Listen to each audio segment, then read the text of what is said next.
when a routine investigation leads Frank and Joe Hardy to a lonely house perched high above the sea. They uncover more than just the sound of crashing waves. Inside those walls lies a web of secrets, smugglers, stolen treasures, and a mystery that could cost them everything.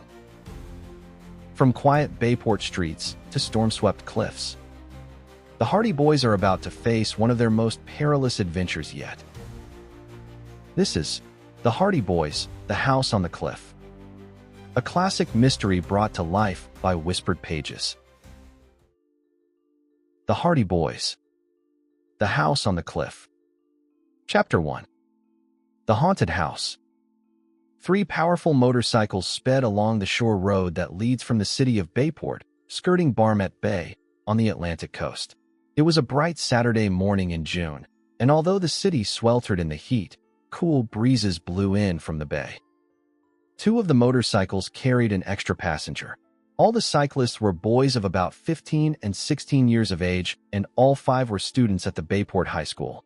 They were enjoying their Saturday holiday by this outing, glad of the chance to get away from the torrid warmth of the city for a few hours.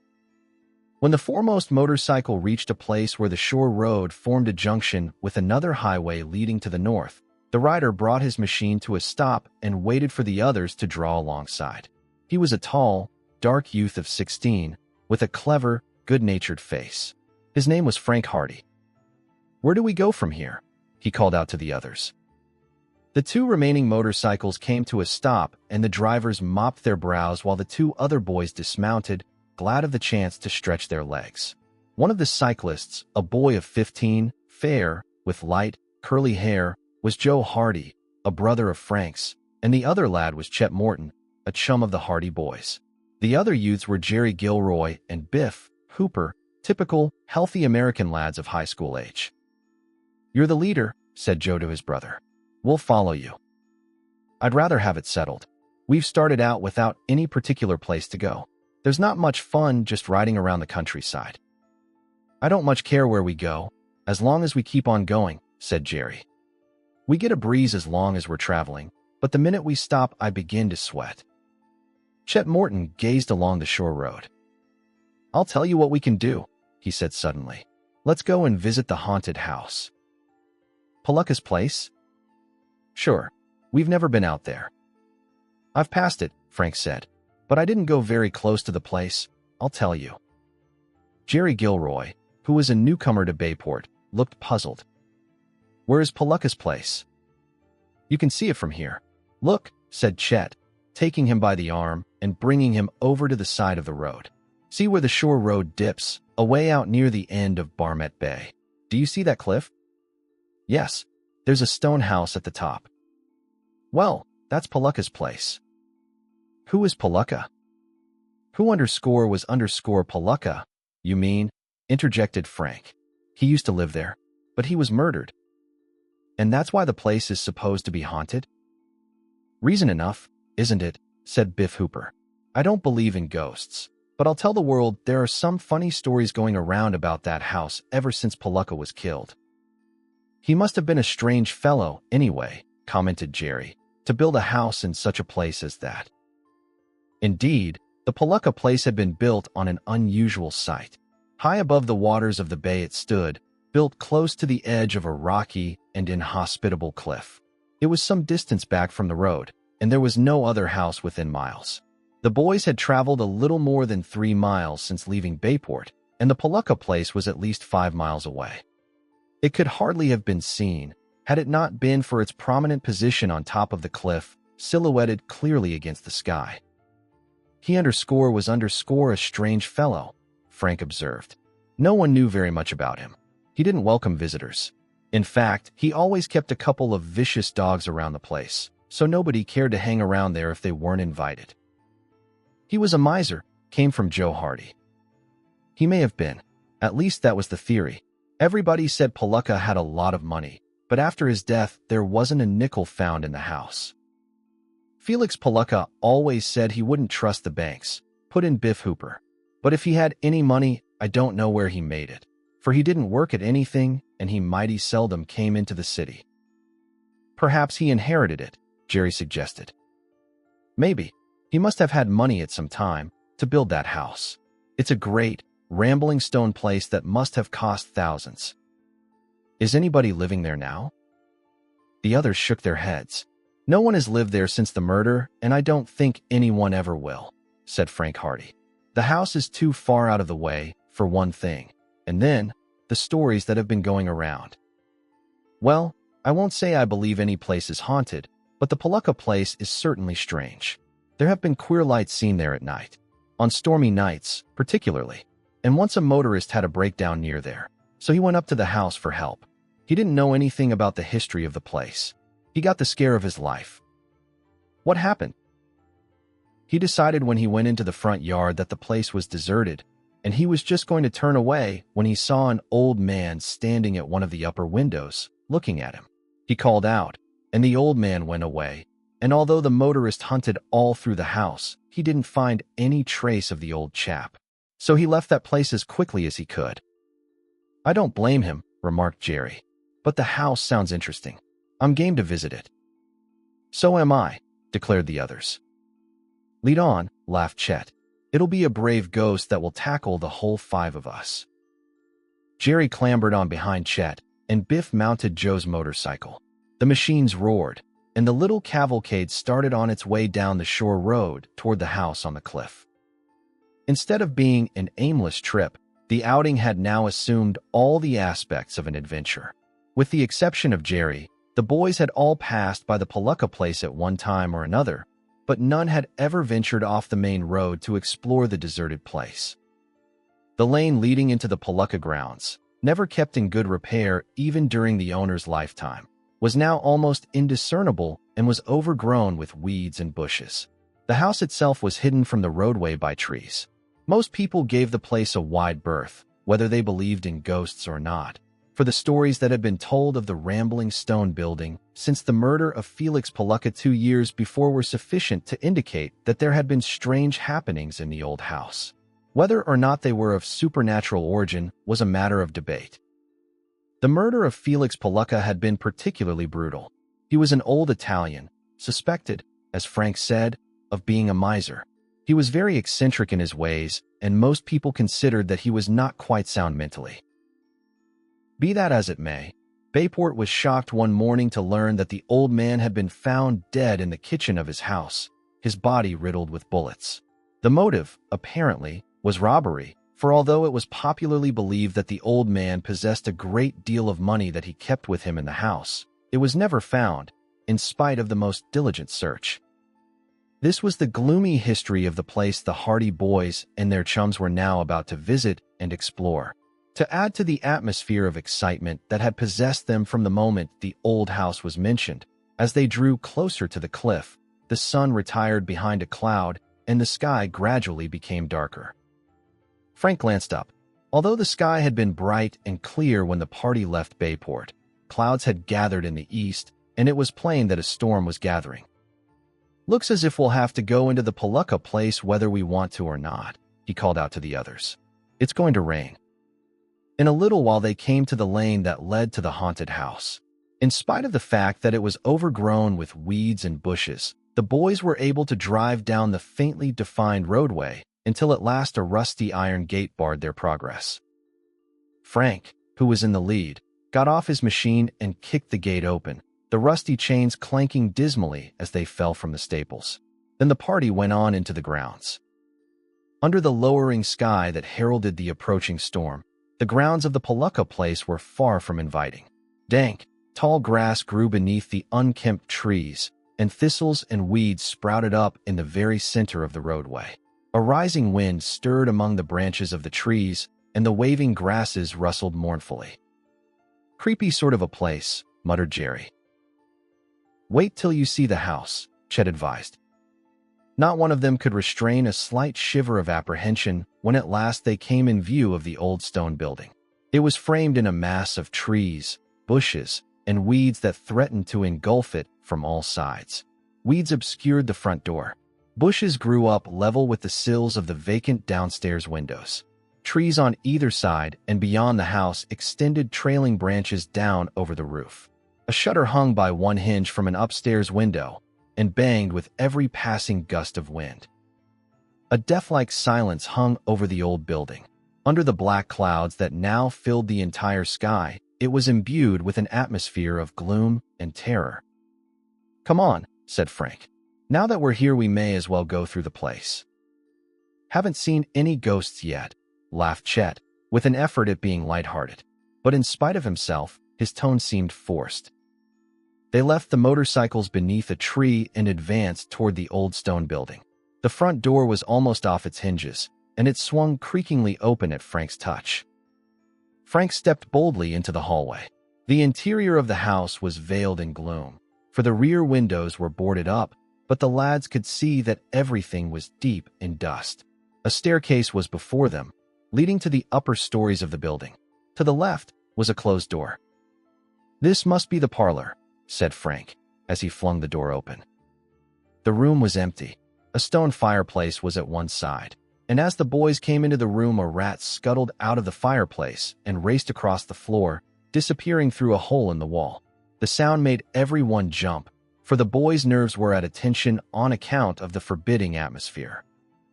"Just a rat," said Frank. "Break time equals 0. 5s/". His voice had the effect of calming the others. They stood hesitantly in the middle of the deserted parlor. Joe went over to the window and looked out, but the view from the front window of the Palooka place was so lonely and gruesome, in its aspect of tangled trees and weeds and undergrowth under the lowering darkness of the sky, that he came back. "Where shall we go next?" said Chet. "Nothing much to see around here," said Frank, disappointed. "It's just an ordinary, dirty, old, deserted house. Let's explore upstairs, anyway." At that moment, there was a startling interruption. A weird shriek, quavering as if with terror, rang out from the upper part of the haunted house. Chapter 2. The Storm. That shriek was the most fearful and uncanny sound the boys had ever heard. There was a diabolical malignance about it, like the scream of some bloodthirsty animal, yet there was no mistaking the fact that it was uttered by a human being. As the quavering notes died away, the bare walls of the old house flung back the echoes so that the shriek seemed to be repeated again and again, but on a smaller scale. The boys stared at one another, aghast. For a moment they were dumbfounded. Then Jerry muttered, "I'm getting out of here." And with that, he started for the door. "Me too," declared Biff Hooper, and Chet Morton followed him as he rushed for the doorway. "What's the big idea?" asked Frank, standing his ground. "Let's stay and find what this is all about." Joe, seeing his brother remain where he was, made no move to follow the others, although it was plain that the weird shriek had unnerved him. "You can stay," flung back Jerry. "I'm not. This place is haunted, and I don't mean maybe." The three boys hastened through the doorway out into the hall and lost no time in regaining the front yard. Frank and Joe Hardy listened to their retreating footsteps. Frank shrugged his shoulders. "I guess it gave them a pretty bad scare," he said to his brother. "We may as well go with them." "I guess so," replied Joe, greatly relieved. They were alone in the gloomy and deserted old house, and as they stepped into the hallway, Joe cast a cautious glance up the stairway. But there was nothing to be seen. The upper floor was veiled in shadow. The house was in silence that seemed even heavier than before. When the two Hardy boys got outside, they found the others waiting for them in the shelter of some trees about 100 yards from the house. The three were discussing the strange occurrence in excited tones, and when the Hardy boys came up to them, Jerry said, "I don't have to be convinced any further. The place is haunted, sure. No other way to explain it." "There's not much sense in running away from a sound," remarked Frank lightly. "If we had seen something, it might be different. I don't believe in ghosts, and I'd like to get to the bottom of this. It's foolish to run away. Let's go back." Chet Morton and Biff Hooper looked a trifle ashamed of themselves because of their precipitous flight from the house, while the Hardy boys had remained. "I got the scare of my life," Chet confessed. "Just the same, I'm game to go back if you want to." "How about you, Biff?" Biff Hooper scratched his head reflectively. "I'm none too anxious to go back in there again," he admitted. "Not that I'm scared, of course," he added hastily, "but I don't see where we'd learn anything, anyway." "Well, Joe and I are going back. That's settled," declared Frank. "We want to get to the bottom of this mystery." "Mysteries are your meat," observed Biff. "Well, when you come to think of it, this is a good chance for a little detective work." He alluded to the fact that the Hardy boys were amateur detectives of some renown in Bayport.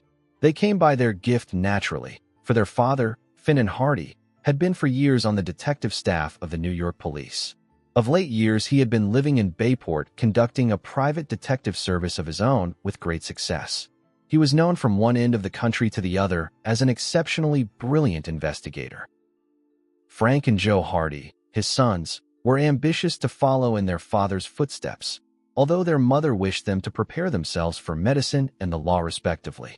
But the lure of Fenton Hardy's calling was persistent, and the two boys were bent on proving to their parents that they were capable of becoming first-class detectives. They had given proof of this already by helping their father in a small way on a number of cases, but their first big success had been achieved when they solved the mystery of a jewel and bond robbery from Tower Mansion in Bayport.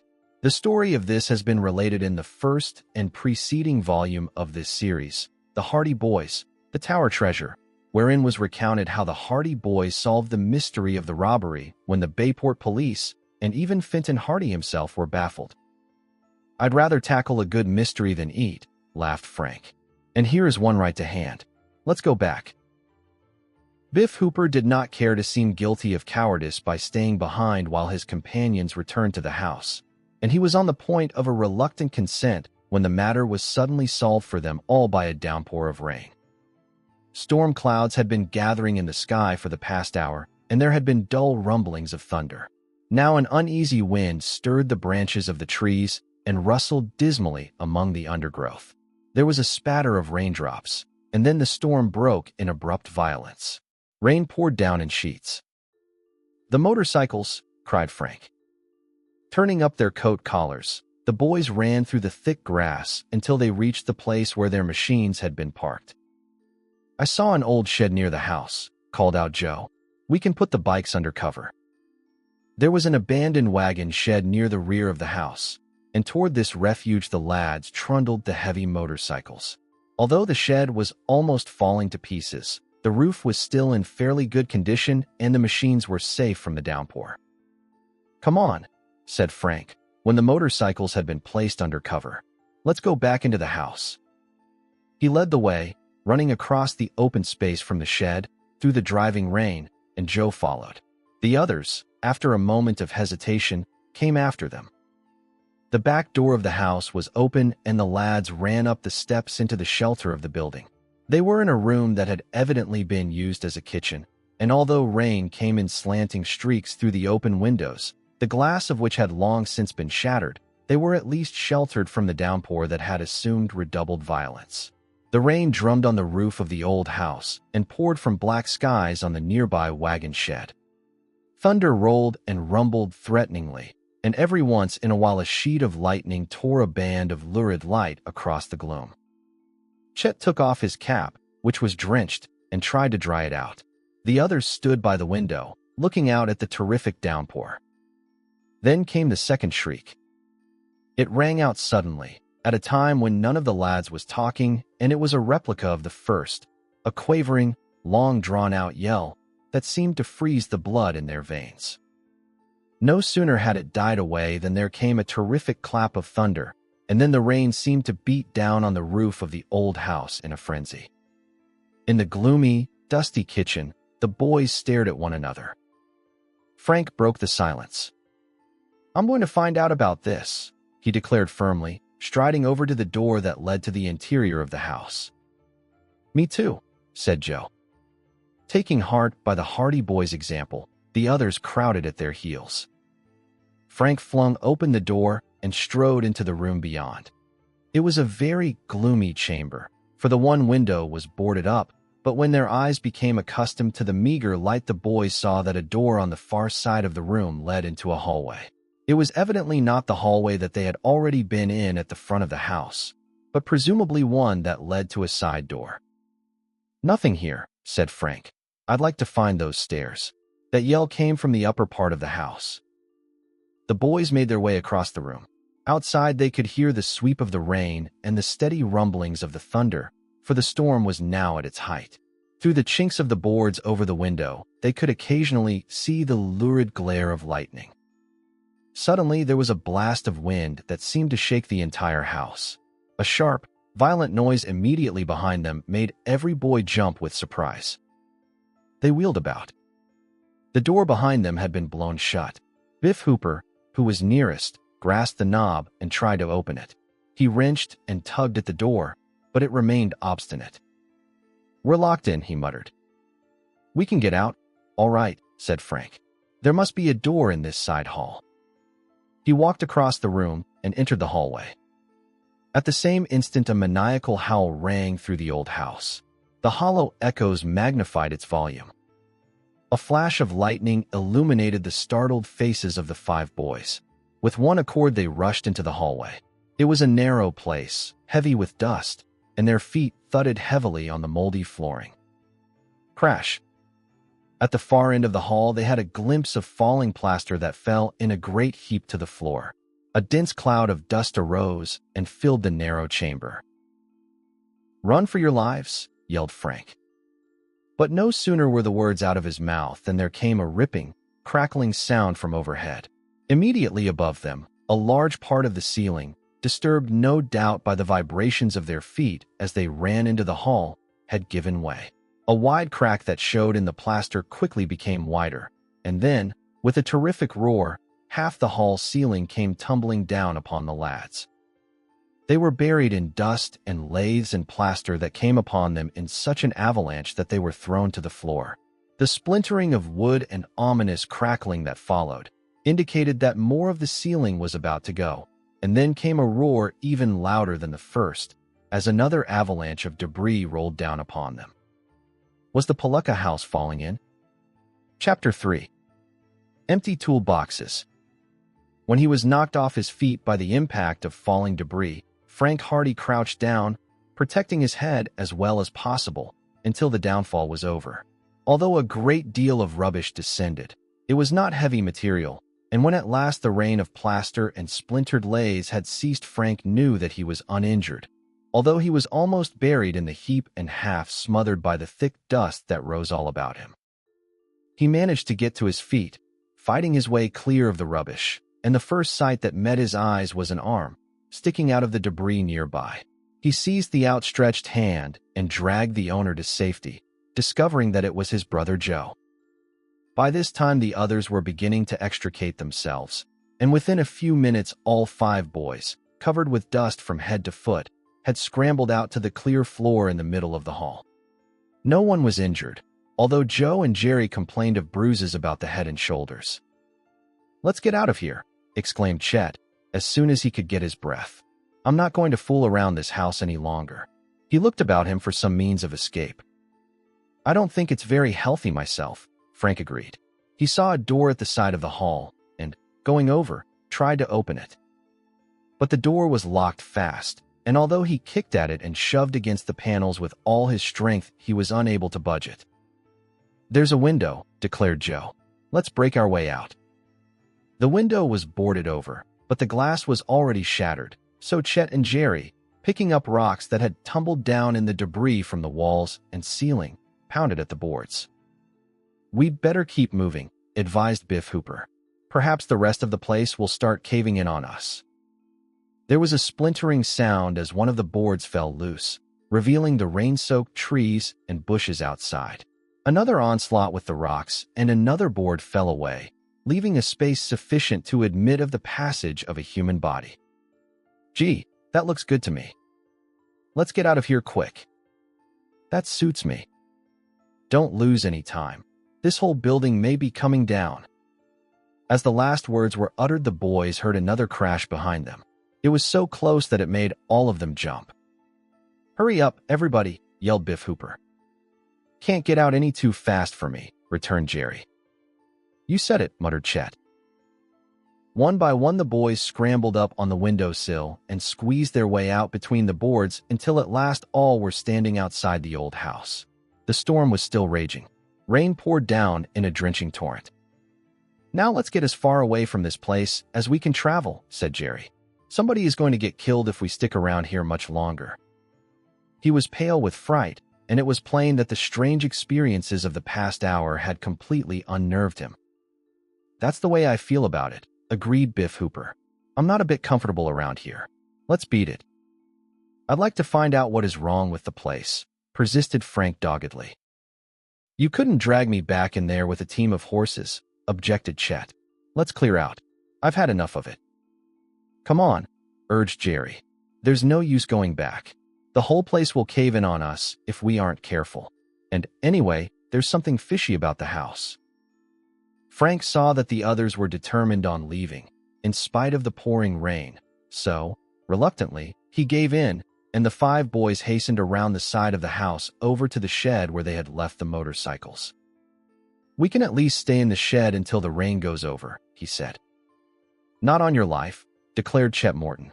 "I'm going to put as much distance between little me and that haunted house as I can. That place gets on my nerves." And with that he began tinkering with the machine, preparatory to starting it.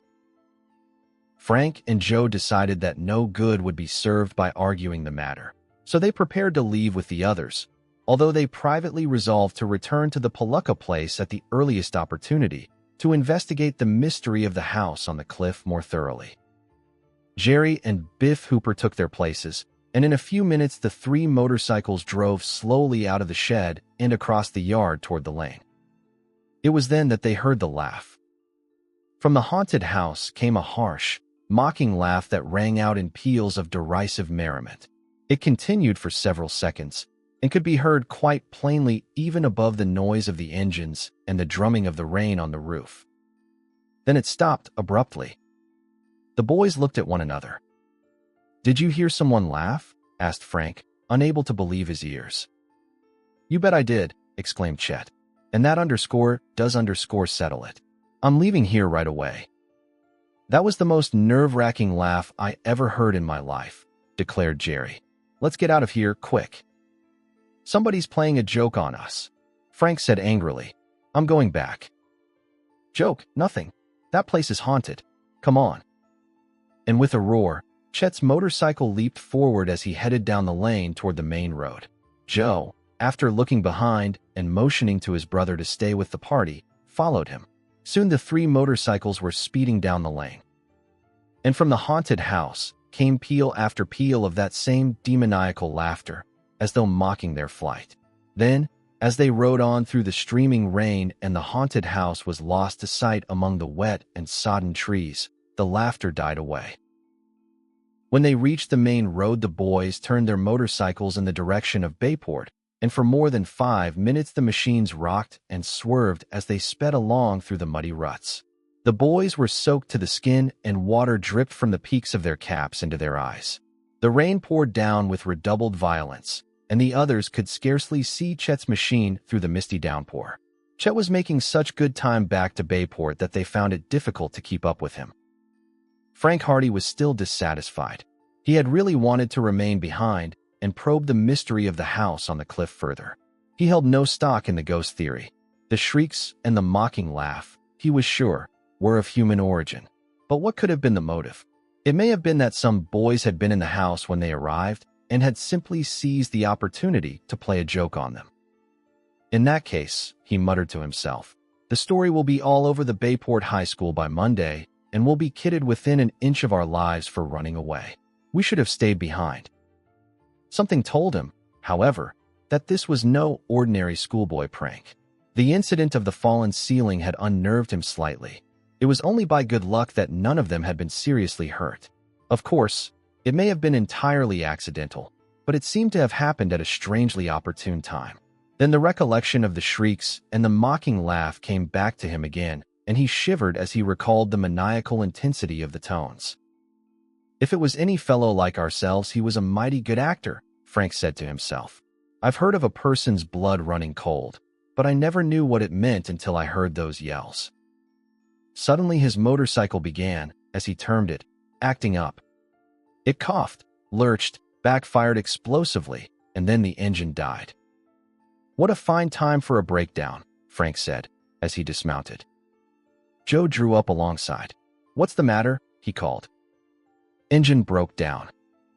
Gosh, aren't you lucky? Exclaimed Joe, grinning. There's a shed over at the side of the road. Bring it over under cover. He pointed to a tumble-down shed nearby. Frank realized that it might take some time to discover the trouble, so he trundled the motorcycle over to the refuge his brother had indicated.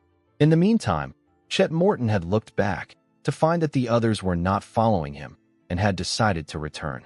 The roar of his machine could be heard through the rain as he rode back toward them.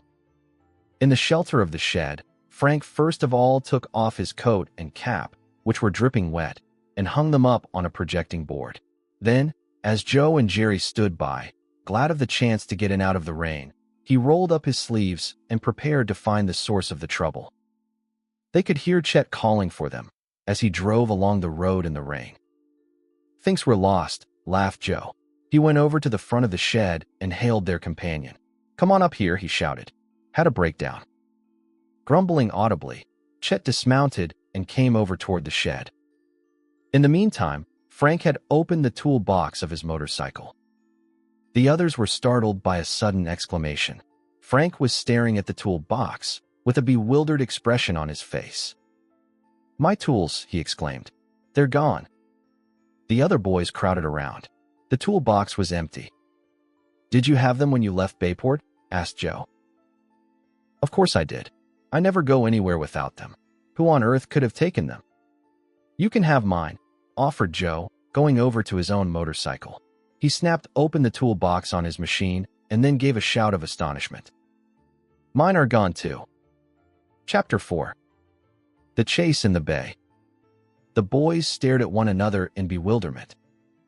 "I know my toolbox was full when I left home," said Frank. "And so was mine," came from Joe. "I was using the pliers just before we started out." "Where could they have gone?" "They must have been stolen while the motorcycles were in the shed at the Palooka place," Chet suggested. "It's the only time they could have been taken," declared Frank. "It was the only time they were left unguarded." Joe was frankly puzzled. "But we didn't see anyone around the place," said Jerry. "No, but there was someone there. We heard those shrieks and the laugh. Someone stole those tools while we were in the house." "It's some kind of a practical joke. That's what I'm beginning to think," declared Frank. "Let's go back and get those tools." "Not on your life," objected Jerry decisively. "This is a little too much. First of all, we hear those shrieks, and then the house almost comes down around our ears, and now we find that the tools have been stolen by somebody we didn't see. We're safer away from there." Biff Hooper nodded agreement. "That's what I think. There's something queer about that house. We'll get into trouble if we go butting in any more. But we want our tools." "Good night," Chet exclaimed. "Perhaps mine are gone too." He ran out of the shed over to the road and hastily examined the toolbox on his machine. Then he straightened up with an audible sigh of relief. "Thank goodness, they're here. Guess whoever took the others figured he had enough." "I'm going back," declared Frank. "If you do, you'll have to excuse me," Chet said. "You're welcome to use my tools to fix up your machine, but I won't go back with you." "Me neither," chimed in Jerry and Biff simultaneously. Frank and Joe were silent. They wanted to go back to the Palooka place and investigate the matter further, but they did not want to break up the party, so they decided it would be better policy to remain with their companions. "All right," Frank said. "Lend me a pair of pliers, and I'll have this trouble fixed up in no time." He went over to Chet's motorcycle and got the desired tools. Then he began to tinker with his machine. It was only a minor defect, and a few minutes' work sufficed to repair the damage. In the meantime, it was apparent that the rain was letting up, and by the time the Hardy boys took their motorcycles out of the shed and regained the road, it had died away to a mere drizzle. "This has been some holiday," Chet muttered as he mounted his machine again. "I'm going home. Jerry, you and Biff had better come up to our place for dinner. How about you and Joe, Frank?" "Thanks just the same, but we couldn't. We promised to be back home this afternoon. There's a side road that turns off here that makes a nice shortcut to our farm. I guess I'll go that way. There should be room for 3 on this bike, with a little crowding." Jerry and Biff Hooper clambered on the motorcycle with Chet Morton and started off. The Hardy boys followed on their own machines until they reached the side road, about 100 yards away. There the others left them, after shouting goodbye. Frank and Joe watched Chet's motorcycle heavily loaded, disappear into the mist that hovered over the road, and then they prepared to continue their journey back to Bayport. The shore road dipped at that point and wound down along the edge of the bay in a deep spiral, which brought them at one point almost back to the cliff at the top of which the Palooka place was located, although by now they were nearer the water's edge. From there the road sloped directly down to the shore, then ran along the edge of the bay and in toward the city. Frank looked up toward the top of the cliff that loomed high above them. They could not see the Palooka place from where they were, as it was on the high ground and almost masked by trees, but the mystery of the place still preyed on their minds. "I'd like to go back there yet," said Frank suddenly. "That affair of the tools has me guessing." "Me too, but I think we'd better go on home. We can come back some other time and look for them. One minute, I think it was only a practical joke of some kind, and the next minute, I think it's something a whole lot deeper than that. There's something strange going on up there." There were sure a lot of strange things going on when we struck the place, that's certain. I can hear those shrieks yet. "Well, I guess you're right, Joe. We may as well go on home, but I'd like to get to the bottom of it. Whoever stole those tools made quick work of it. We weren't in the house very long. It proves that it wasn't a ghost, anyway. I never did believe in the ghost theory. No, some human being took those tools. And he was watching us, too. He saw us put the bikes in the shed, and he took the tools while we were in the house. Unless they were taken after we left the bikes under the trees in the first place. He wouldn't have had time. We only stepped into the front room, and then we all came out after that first shriek. No, the tools were taken when the bikes were in the shed." The boys rode on. The rain had ceased now, but the road was greasy and they had to call on all their skill to keep from skidding as they drove down the steep road toward the bay, so they did not talk again until they reached the more level highway at the shore. A sound out in the bay attracted Frank's attention, and he looked out over the rolling sweep of waters. He could see a powerful motorboat plunging through the waves about a quarter of a mile out. It was just coming into view around the base of the cliff, and as Frank looked he saw the nose of still another boat emerging into sight. Each craft was traveling at high speed. "Looks like a race," remarked Joe. The Hardy boys stopped their motorcycles and watched the two boats. But it was soon apparent that this was no friendly speed contest. The boat in the lead was zigzagging in a peculiar manner, and the pursuing craft was rapidly overhauling it. The staccato roar of the powerful boats was borne to the lads' ears by the wind. "See, the other boat is chasing it," Frank exclaimed. He had caught sight of the figures of two men standing in the bow of the pursuing craft. They were waving their arms frantically. The first boat turned as though it were about to head inshore at the cliff, and then, apparently, the helmsman changed his mind, for at once the nose of the boat pointed out into the open bay again. But the moment of hesitation had given the pursuers the chance they wanted, and swiftly the gap between the racing craft grew smaller and smaller. The Hardy boys saw that there was but one man in the foremost craft. He was bent over the wheel. In the other boat, they caught sight of one figure who had snatched up an object that appeared to be a rifle. To their amazement, they saw him aim at the man in the leading craft. Then, across the water, they heard the sharp report. The lone figure in the first boat dropped out of sight. Whether he had been hit or not the boys could not tell. But the craft did not slacken speed. Instead, it still continued to race madly through the waves. But the pursuers rapidly drew closer until at last the boats were running side by side. They were so close together that it appeared as if a collision were imminent. "The whole crowd of them will be killed if they aren't careful," muttered Frank. Then, just when it seemed that both boats must crash together, the pursuing craft, as though it had given up the chase, veered abruptly away and headed out toward the middle of the bay. The speed of the other boat decreased. The roar of its exhaust became intermittent. "Engine trouble," suggested Joe. But there was more than engine trouble. With startling violence, a sheet of flame leaped high into the air from the motorboat. There was a stunning explosion and a dense puff of smoke. Bits of wreckage were thrown high into the air, and in the midst of it all the Hardy boys, horrified, saw the figure of the man they had noticed before as he was hurled into the water. The whole boat was swiftly ablaze. Hardly had the wreckage begun to fall back into the water with spasmodic patterings and splashes than the craft was in flames from bow to stern. "Look!" shouted Frank. "He's still alive." The man of the boat had been killed by neither the rifle shot nor the explosion. They could see him struggling in the water not far from the blazing craft. His head was a dark oval above the water, and he was slowly trying to swim ashore. "He'll never make it," gasped Joe. "We'll have to try to save him," answered his brother. Chapter 5. The Rescue. The Hardy boys knew that they had no time to lose. It was evident from the struggles of the man in the water that he was not an expert swimmer. So far, he had not seen the boys, but they could hear him shouting for help, possibly thinking, however, that it was in vain, for it was a lonely part of the bay and the nearest farmhouse, outside of the deserted Palooka place, was more than half a mile down the road. "Quick!" shouted Frank. "I see a rowboat up on the shore." His sharp eyes had discerned a small boat almost hidden in a little cove some distance away at the bottom of a steep declivity that was the beginning of the cliff. It could not be reached by going along the shore, and the boys saw that they would have to go along the high ground and then descend to it, for a huge rock that jutted out of the deep water cut the cove off from the more open part of the beach. They left their motorcycles on the side of the road and hurried back up the slope, then cut down across a narrow strip of weeds and grass until they came to the top of the declivity. They could still see the victim of the explosion struggling in the waves.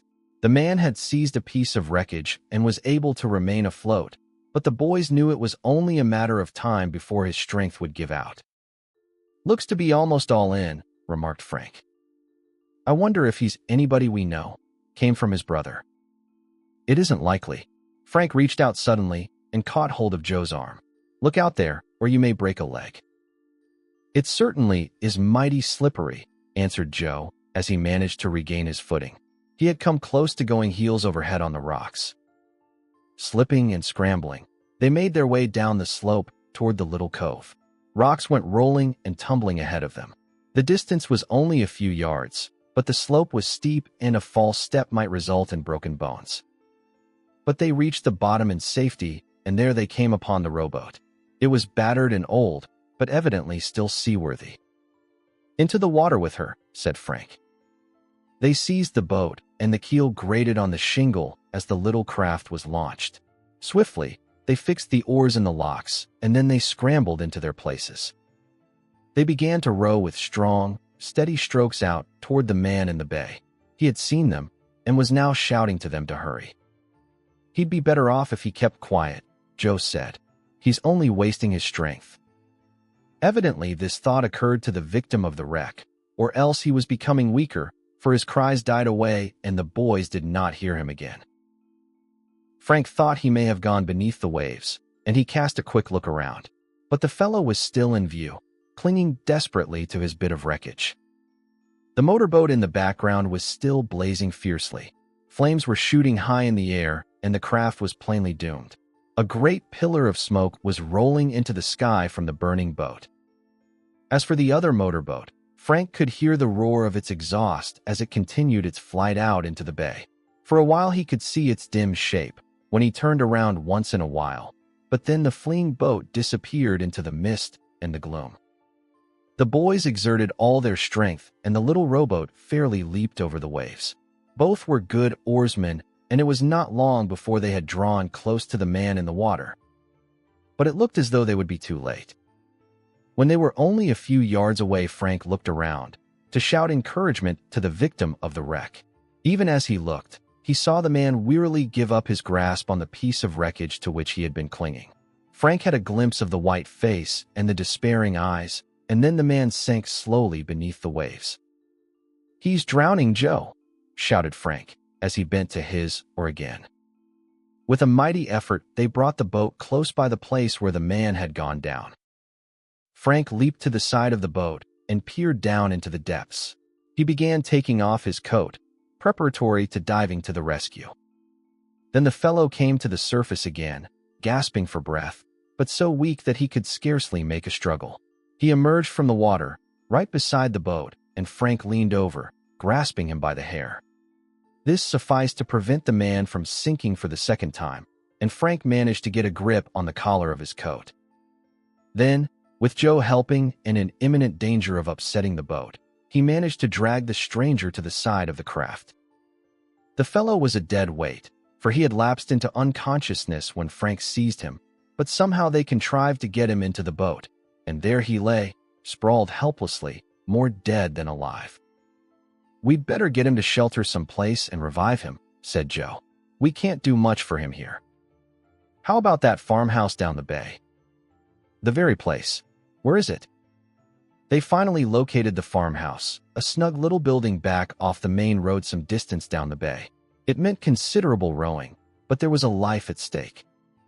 The blazing motorboat nearby was a roaring mass of flames. Then it began to sink beneath the waves. There was a great hissing sound and a heavy cloud of steam as the craft sank lower and lower into the water, its blazing embers blackening to the touch of the sea. Swiftly, at last, the boat disappeared. Its stern seemed to hesitate for a moment, and then it slid quickly down into the waves, and the only trace was a widening pool of oil and scattered wreckage on the surface of the water. But the Hardy Boys were too busy to give more than passing notice to the spectacle. Their immediate problem was to get the stranger under shelter. Frank decided that there was no necessity for first aid. The man had been conscious when he rose from the water the first time, so there could not be much water in his lungs. He had simply given in to exhaustion and fatigue resulting from his long struggle in the waves. They headed the boat down the bay, in a direct line with the little farmhouse, which they could see nestling among the trees. They had already spent much energy in rowing out to the rescue of the stranger, but they fell to the new task with a will.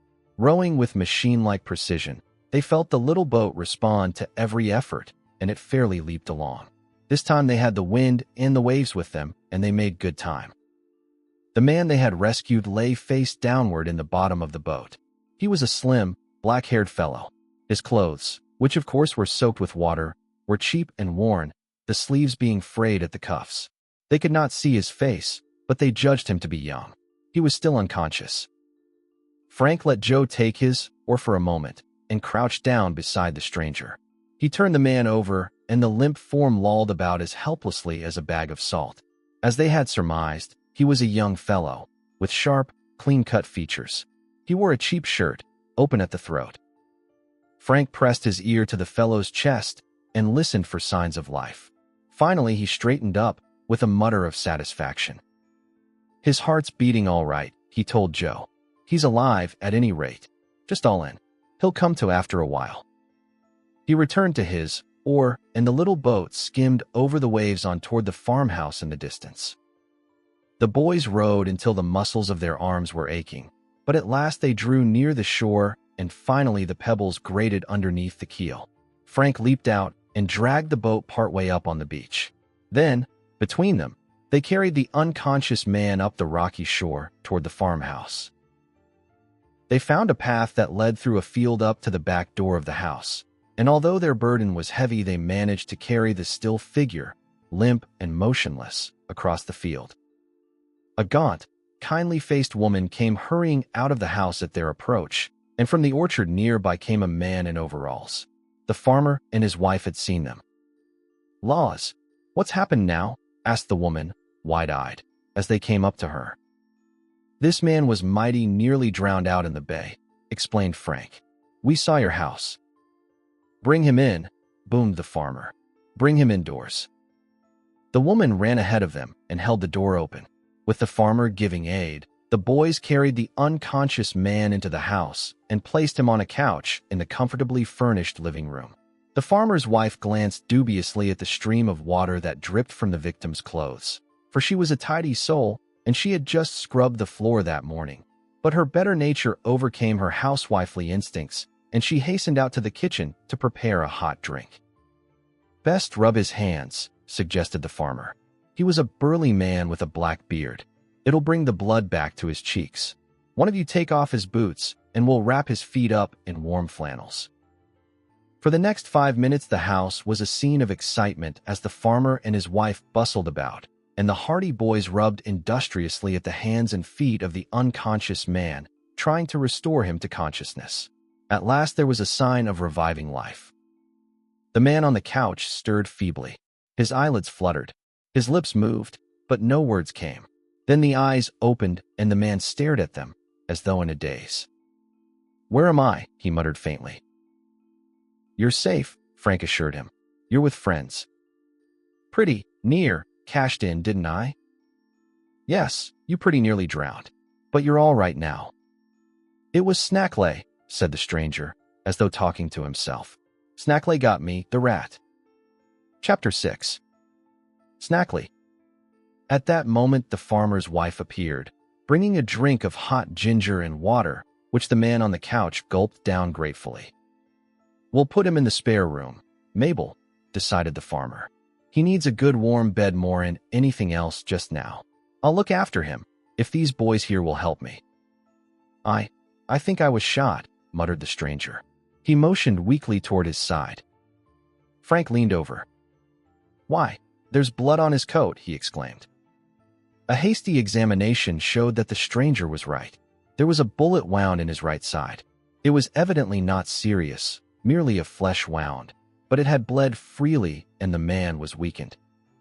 Gently, the boys helped remove his clothing, and with warm water and a sponge the farmer bathed the wound. The bullet had passed right through the fellow's coat after searing a path across his side. Disinfectant was then applied, the stranger gritting his teeth with pain, and after that the bandages were put in place. "Now we can put him to bed. Can you walk, stranger?" The man made an effort to rise, and then fell back weakly upon the couch. "I'm afraid I can't." "All right, then, we'll carry you. Give me a hand with him, lads." Between them, they carried the wounded man upstairs into a plain but comfortably furnished room. Here he was put to bed and covered with warm blankets. With a sigh of relief, he closed his eyes. "He's weak from loss of blood. That's mostly what's the matter with him," the farmer said. "We'll let him have a good sleep." They left the room, and when they went out into the kitchen again, the Hardy boys told the farmer and his wife of the strange adventure they had just been through. The farmer listened thoughtfully. "Queer," he observed. "Mighty queer." Then, glancing significantly at his wife, he said, "What'd you think of it, Mabel?" "I think the same as you, Bill, and you know it. Most like it's been another of them smuggling mix-ups." The farmer nodded. "I've an idea it's something like that." "Smuggling?" exclaimed Frank. "Sure. There's quite a bit of smuggling goes on around Barmet Bay, you know. Leastways, there has been in the past few months.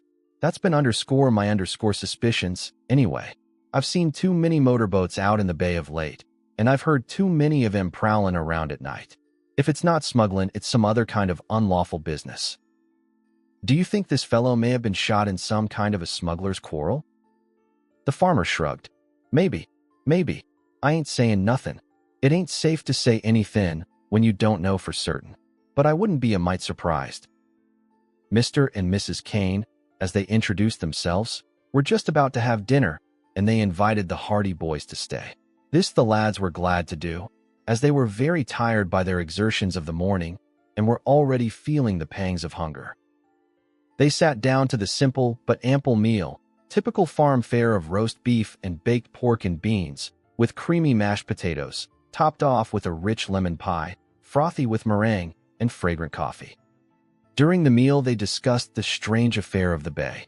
The Hardy boys did not mention their experiences at the Palooka place, for they had learned that one of the chief requisites of a good detective is to keep his ears open and his mouth shut and to hear more than he tells. At that, one mystery was enough for one dinner. "I'd like to find out more about this affair," said Frank, when the meal was concluded and Mr. Kane sat back luxuriously in his chair and puffed at his pipe. "Perhaps that fellow is awake now. Wouldn't do any harm to see. You might ask him some questions. I'm just as curious about it as you are yourself." They went upstairs. The stranger was sleeping when they looked into the room, but the slight noise they made awakened him, and he gazed at them dully. "Feeling better?" Joe asked. "Oh, yes," replied the stranger weakly. "I must have lost a lot of blood, though." "That was when they shot at you just before the boat blew up," said Frank. The man in the bed nodded, but said nothing. "What's your name, stranger?" asked Mr. Kane bluntly. The man in the bed hesitated a moment. "Jones," he said at last. It was so evidently a false name that the Hardy boys glanced at one another, and the farmer scratched his chin doubtfully. "How come you to be in such a mess as this?" he asked at last. "What were they shooting at you for?" "Don't ask me, please," said the mysterious Jones. "I can't tell you. I can't tell you anything." "I suppose you know these young fellers saved your life?" "Yes, I know, and I'm very grateful. But don't ask me any questions. I can't tell you anything about it." "You won't even tell them? Not after they saved your life?" Jones shook his head stubbornly. "I can't explain anything about it. Please go away. Let me sleep." Frank and Joe signaled to the farmer that it would be best if they withdrew, so they left the room and closed the door. When they went back downstairs, the farmer was grumbling to himself. "I'm hanged if he ain't the most close-mouthed lad I've ever seen," he declared. "You saved his life, and he won't tell you why he come to be racing around the bay in a motorboat with fellows shooting at him. He must have some good reason. It's his own business, after all," reflected Frank. "We can't force him to explain anything." "He's in with them smugglers. That's what he is," declared Mr. Kane with conviction. "I guess we had better be getting back home. Do you mind keeping him here? We can have him moved to a hospital." The farmer shook his head. "Smuggler or not, he stays here until he gets better. Nobody ever said Bill Kane turned a sick man out of doors, and nobody ever will. He stays here until he gets better." "We'll come back in a day or so and see how he is getting along," Joe promised. "He'll have the best of care here. Whether it's smuggling or not that he's been mixed up in, it doesn't matter. My wife and I will look after him." The Hardy boys arranged to have the rowboat return to its mooring place, then took their leave of the good-hearted farmer and his wife and made their way out to the road. Then they went back to the place where they had left their motorcycles, and in a short while were speeding again on their return to Bayport. "That fellow is certainly a queer stick," remarked Joe, as he and his brother motored toward home. "I'll say he is," answered Frank. "There's something mighty queer about all this, and don't you forget it." It was mid-afternoon when they turned their motorcycles into the driveway beside the Hardy home, and after they had put the machines in the garage, they went into the house. They found their father, Fenton Hardy, in his den just off the library. He was never too busy to talk to his sons, and when they came in, he put down the papers he was studying and leaned back in his chair. "Well, what have you two been up to today?" he inquired, smiling. "We've had a real adventure this time, Dad," Frank told him. "We were out to the old Palooka place with some of the fellows." "That's the haunted house, isn't it? See any ghosts?" The boys looked at one another. "No, we didn't see any ghosts, exactly," said Joe. "But you don't mean to tell me you heard some?" Fenton Hardy threw back his head and laughed with delight.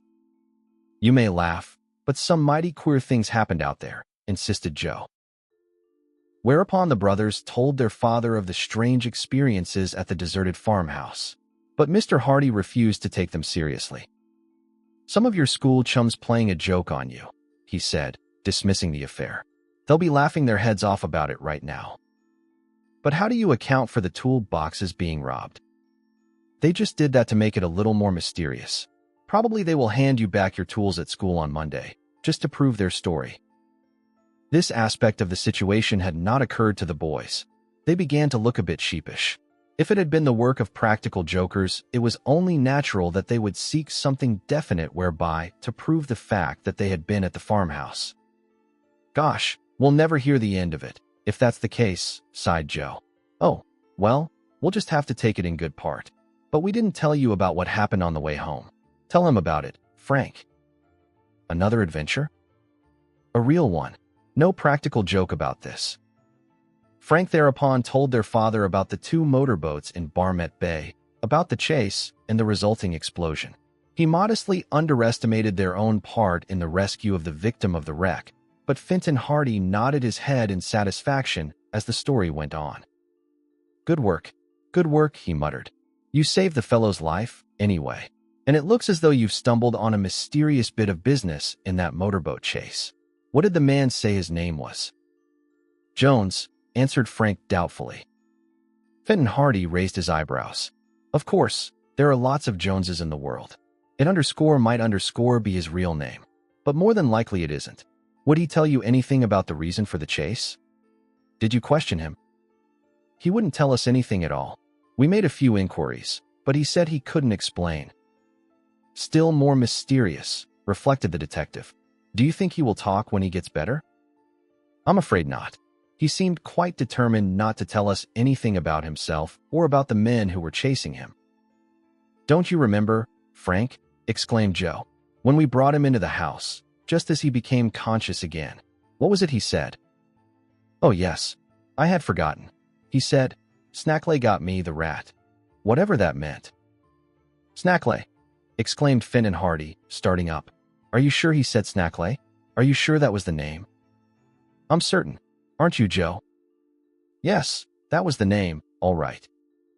Well, that does give us something to work on, the detective said. Probably you have never heard of Snackley, but I have. Who is he? Asked Frank. Ganny Snackley is a noted criminal. He is a smuggler, one of the leaders of a ring of smugglers who bring in opium and other drugs from the Orient.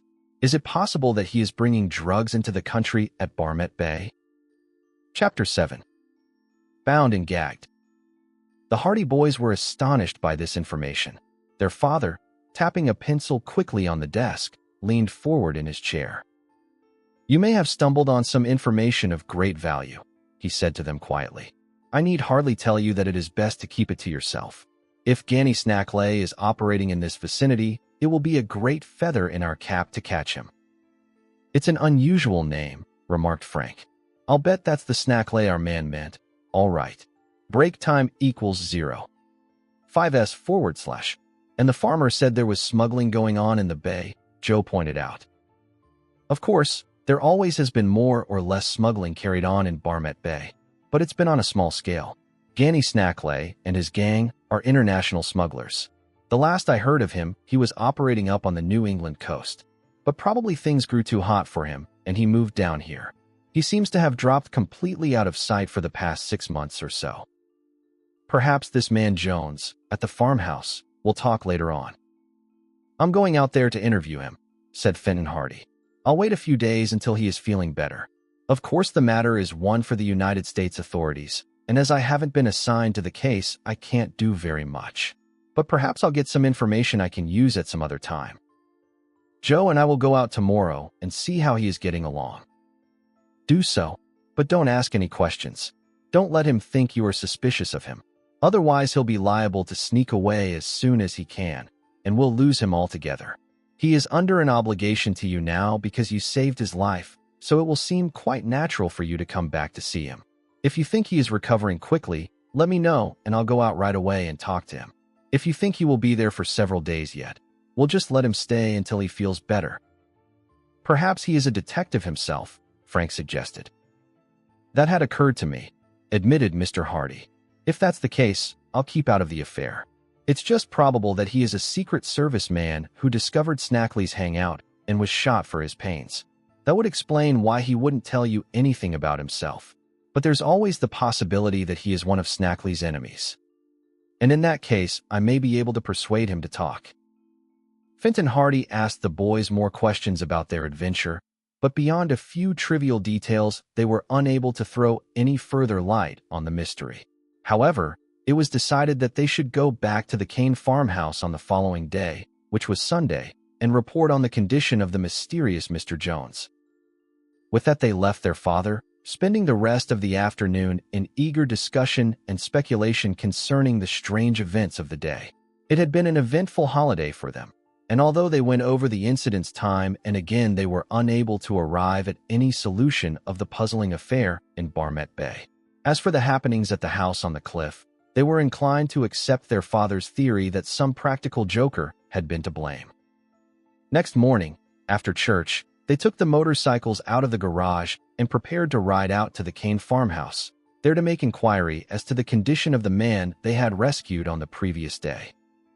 Remember, warned their father, don't ask him too many questions or he'll get suspicious. Just find out how long he is likely to remain at the farm. If his injuries aren't very serious, he'll be leaving in a day or so, and we want to check up on him. The boys promised to follow the detective's instructions. Unlike the day previous, this Sunday was clear and bright, and the rain of the afternoon before had laid the dust, so that they enjoyed their journey out along the shore road. "It would be a bad joke on us if Mr. Jones left before we got there," remarked Joe. "I don't think he will. That wound in his side was enough to keep him laid up for a few days. And, anyway, he lost so much blood yesterday that it would take him a while to get back his strength." "I hope he isn't a detective." "Why?" "It would be great if we could get a chance to do some work on this case ourselves. If Ganny Snackley is in this neighborhood and the government detectives don't know of it, we would help Dad land him." "It would be a great chance," admitted Frank. "But I think we'll find our friend Jones is a detective. That is, if we ever find out anything definite about him. Why else should Snackley and his men try to kill him? For there's no doubt they left him for dead. Perhaps he was another smuggler that they wanted to get rid of. Maybe, but I think it's most likely he is a Secret Service man." At length they arrived at the lane leading from the main road to the farmhouse. As their motorcycles roared down the drive, they watched for some sign of life about the place. But there was no one in the orchard or in the barnyard. No one came out of the house. The place appeared to be deserted, and, although it was a warm day, the doors were closed. "This is queer," remarked Frank, as they brought their motorcycles to a stop and left them in the shade of a large tree near the back of the house. Mr. and Mrs. Kane couldn't have gone away and left Jones there alone, could they? The boys went up to the door and rapped. There was no answer. "Try the front door," Joe suggested. After a number of futile efforts, they went to the front door of the farmhouse. But here, although they banged on the panels, there was likewise no response. "They must have gone out," said Joe. "But what about Jones? They wouldn't leave him here alone. I can't understand this." They went to the back door and rapped again and again. Still there was no answer. Frank tried the doorknob and found that the door swung open. "They didn't lock the place up, anyway," he said. "Let's go in. If Jones is upstairs, we'll go up and see him. Mr. Kane won't mind. Probably they didn't expect callers today." They went into the kitchen, and here they were surprised by the scene of disorder that greeted their gaze. The previous day they had been impressed by the neatness of the room, for Mrs. Kane was evidently the soul of tidiness. Now the kitchen looked as though an earthquake had shaken it. Pots and pans were strewn about the floor. The table had been overturned. A chair lay upside down in a corner. A few cups and saucers lay in shattered bits beside the stove. The wood box had been upset, and the wood was scattered about. One window curtain had been partly torn from its fastenings. "What on earth has happened here?" Frank exclaimed, in profound astonishment. "Looks as if a cyclone came through. There's something queer about this. There's been a fight or a struggle of some kind here. Let's see what the rest of the house looks like." The Hardy boys rushed into the next room. There an unexpected sight met their eyes. Mr. and Mrs. Kane were seated in chairs in the middle of the room. They were unable to move, unable to speak, scarcely able to make a struggle. The farmer and his wife were bound and gagged, tied to their chairs. Chapter 8. The Stolen Witness. Swiftly, the Hardy boys rushed over to Mr. and Mrs. Kane and began to release them. The farmer and his wife had been trussed up by strong ropes, and they had been so well gagged that they had been unable to utter a sound. It was only a matter of a few minutes, however, before their bonds were loosened and the gags removed. "Thank goodness!" exclaimed Mrs. Kane, with a sigh of relief as the gag was taken away. Her husband, spluttering with rage, rose from his chair and hurled the ropes to one side. "What happened?" asked the boys in amazement.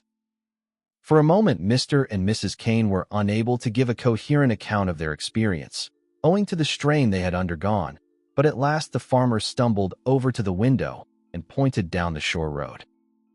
"They went that way," he roared. "That way. Follow them." "Who?" "The rascals that tied us up. They took Jones away with them." "Kidnapped him?" "Yes, kidnapped him. There were 4 of them. They broke in here and tied up my wife and me. Then they went upstairs and carried Jones away with them. They dumped him into an automobile and made a getaway. 4 men.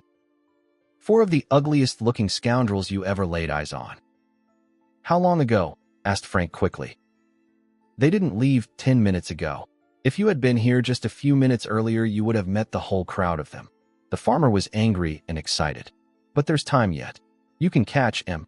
They went down the shore road. Come on, Joe, shouted Frank. Let's chase them.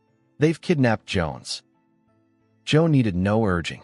The Hardy boys left the farmer and his wife rubbing their chafed wrists and ankles and hastened out of the house over to their motorcycles.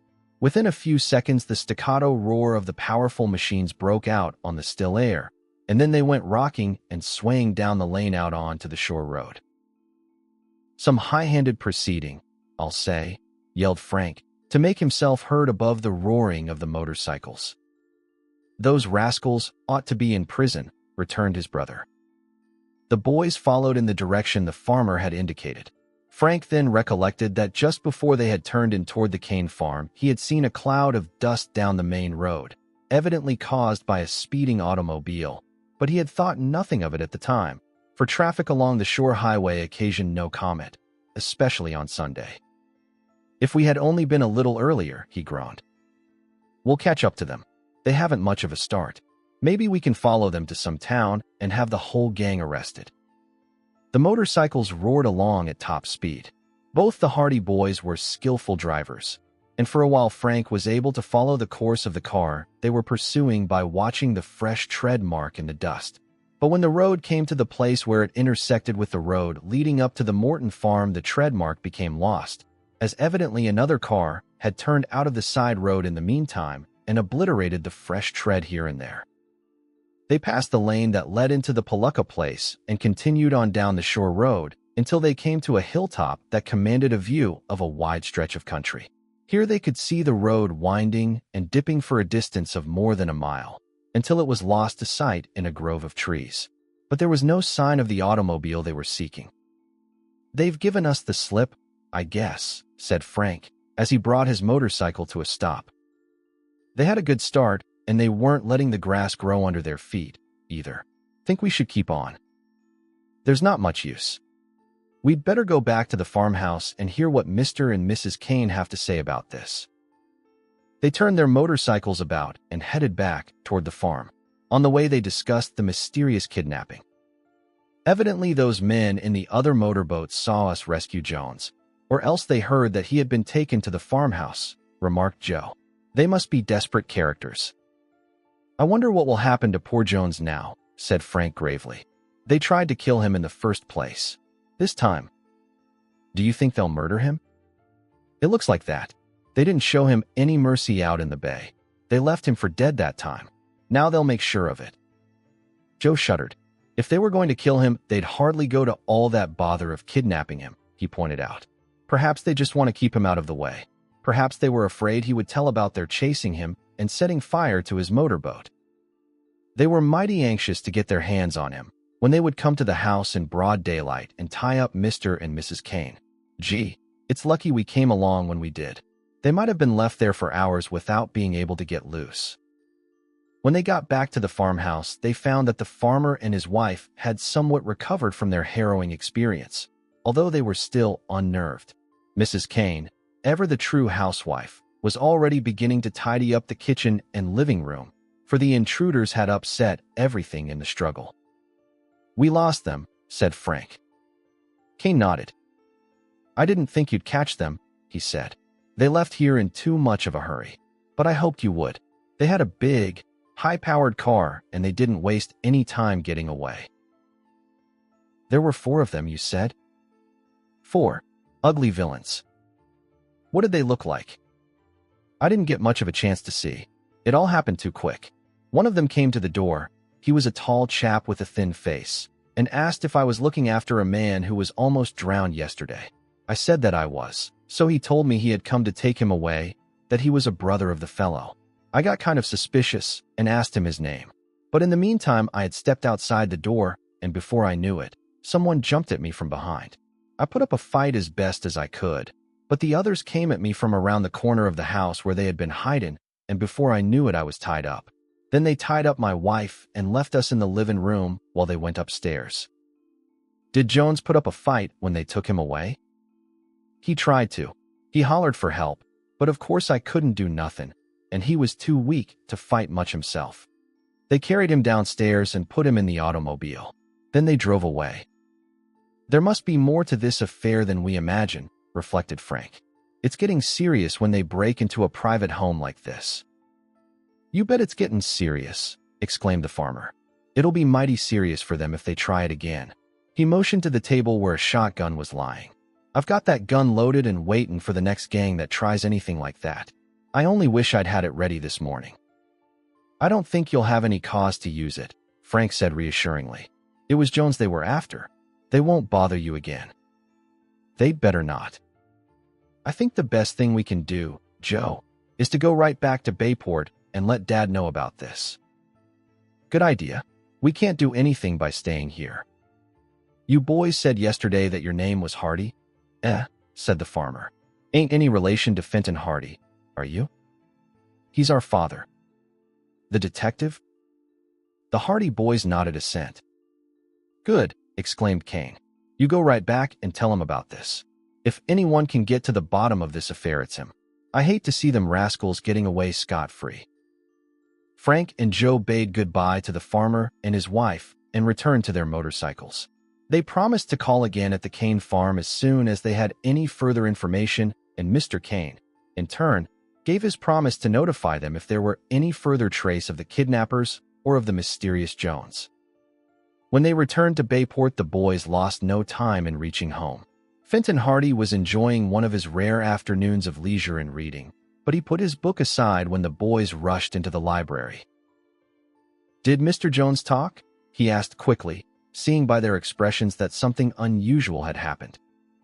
We didn't have a chance to see him, exclaimed Joe. What's the matter? Did he clear out?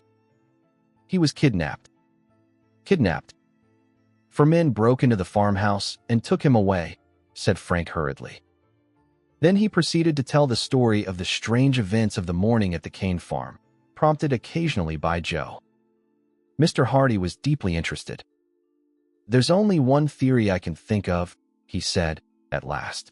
This Jones, or whatever his name is, must have belonged to a gang and either squealed on them or threatened to do so. They tried to get rid of him and he escaped in the motorboat, but they thought they had finished him in the explosion. Then they found out that you had rescued him. So they went to the farmhouse and took him away before he had a chance to talk.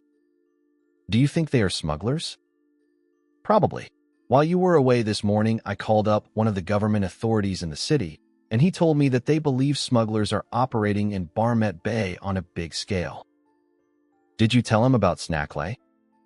Mr. Hardy smiled. Not yet. That information, I thought I would keep to myself for the time being. But I wonder if Snackley can be here. It begins to look like it. He is the kind who wouldn't stop at anything from kidnapping to murder. Do the authorities suspect him of being around here? I imagine so.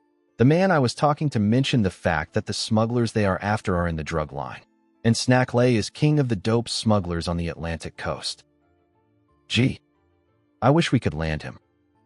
Of course, said Fenton Hardy. No one has asked us to work on this case, and I don't believe in working for nothing. You mean you won't help? Asked Joe, in disappointment. Fenton Hardy's eyes twinkled as he went on. I don't believe in working for nothing, he repeated. But if we ever caught this man Snackley, it would be worth our while. Why? The reward. Is there a reward offered for him? There has been a standing reward of $5,000 offered for Snackley's capture for some time. And if he is operating in Barmet Bay, as I suspect, it's just possible that we might be able to collect that reward. Good, exclaimed Frank. Let's go after it. Chapter 9. The Strange Message. The Hardy boys expected that the next day would find them busy on a more detailed investigation of the circumstances surrounding the mysterious kidnapping. But, to their surprise, when they came down to breakfast next morning, they found that their father had gone away. Mrs. Hardy could not enlighten them. He went out early this morning and didn't say when he would be back, but he didn't take any baggage with him, so I imagine he hasn't gone very far. He'll probably be back sometime today. Mrs. Hardy was accustomed to the comings and goings of her husband, and nothing surprised her. She realized that his profession demanded that he do many things that were mysterious enough on the surface, but reasonable enough when the time came to explain them. But the boys were taken aback, for they had looked forward to seeing their father in the morning and had hoped that he would lay a plan of campaign before them. They went to school in disappointment. On the way, they met Callie Shaw and Iola Morton, two girls who were particular friends of the boys. Callie Shaw, a brown-eyed, brown-haired girl, was an object of special enthusiasm with Frank, who was apt to cast an appreciative eye upon the other sex, while Iola, a plump, dark girl, a sister of Chet Morton's, was all right as a girl, in Joe's reluctant opinion. Chet had told his sister about the affair at the Palooka place on the previous Saturday, and she, in turn, had told Callie. "Well, how are the ghost hunters this morning?" asked Callie. "Fine," replied Frank, with a smile. "What a brave bunch of boys you all are," exclaimed the girl, running away from an empty house. "That house wasn't empty," put in Joe warmly. "I suppose you think our motorcycle tools walked away. Somebody played a pretty good practical joke on you. Just wait till you get to school. Whoever played that trick will be sure to tell everybody." "Oh, well, we can stand it. If Chet Morton hadn't been with us at the time, I would have blamed him. It's like one of his pet ideas." "He can prove an alibi this time," said Iola. "He was right with you. And by the way he talked when he got home, I think he was as badly frightened as anyone." But when the boys reached school, they found that although news of their experience at the house on the cliff had preceded them, no one was laying claim to having originated the joke. Chet and the other boys had told of the escapade, but although they momentarily expected that some practical jester would come forward and take credit for the whole affair, nothing of the sort happened, and when noon came it was as much a mystery as ever. "I'm beginning to think it wasn't a joke at all," admitted Joe on the way home. "Believe me, if it had been a trick played on us, the fellow who did it wouldn't have lost any time coming around to have the horse laugh. It was a little too well done to be a joke. I think someone started this ghost rumor just to keep people away from the Palooka place. If everybody gets the same reception we got, I don't blame him for staying away. What with weird yells and shrieks, with walls falling in and toolboxes being robbed, it's a mighty active ghost they have on the job. I wonder, could it have anything to do with the smugglers, Joe?" The Hardy boys looked at one another. "There's a thought," exclaimed Joe. "We had two mighty strange things happen to us on the same day. Perhaps they have something to do with each other. It might be only a coincidence, but when you come to think of it, that house on the cliff would be a mighty handy hangout for smugglers if they could keep strangers away. And what better way than by starting a story that the place is haunted? Gosh, I never thought of that. I wonder what Dad thinks of it. Perhaps he's at home now. We'll mention it to him." But when they returned home for lunch, they found that Finton Hardy had not come back. Neither was he at home when school closed for the day. And when the Hardy boys went to bed that night, there had not been the slightest word from their father, nor any indication of where he had gone. In spite of the fact that they were accustomed to these sudden absences, the lads felt vaguely uneasy. "I don't know why," said Frank next morning, "but I have a sort of feeling that everything isn't all right. I've been feeling that way myself. Of course, Dad has often gone away from home like this without telling where he was going, and he has always turned up all right. But this time, well, we'll just have to wait and see. He knows his own business best, and it's 10 chances to 1 we're worrying over nothing, but I have a sort of a hunch that there's a nigger in the woodpile." Mrs. Hardy, however, was not alarmed. "Oh, he'll walk into the house when we're least expecting him," she laughed reassuringly. "You boys are just anxious to get to work on the Snackley case. Perhaps that's what he's working on now. He'll probably come back with a lot of information." "We'd rather he'd let us in on that," returned Joe. "And keep you out of school. Oh no, he doesn't mind letting you do detective work as long as it's in your spare time." So the Hardy boys had to make the best of it. They concealed their impatience during the remainder of the week, doing their school work faithfully. The following week was the start of vacation, and the lads were deep in examinations for several days, so that they had not much time to think of detective activities. But on Friday afternoon, the mystery of their father's absence took a strange turn.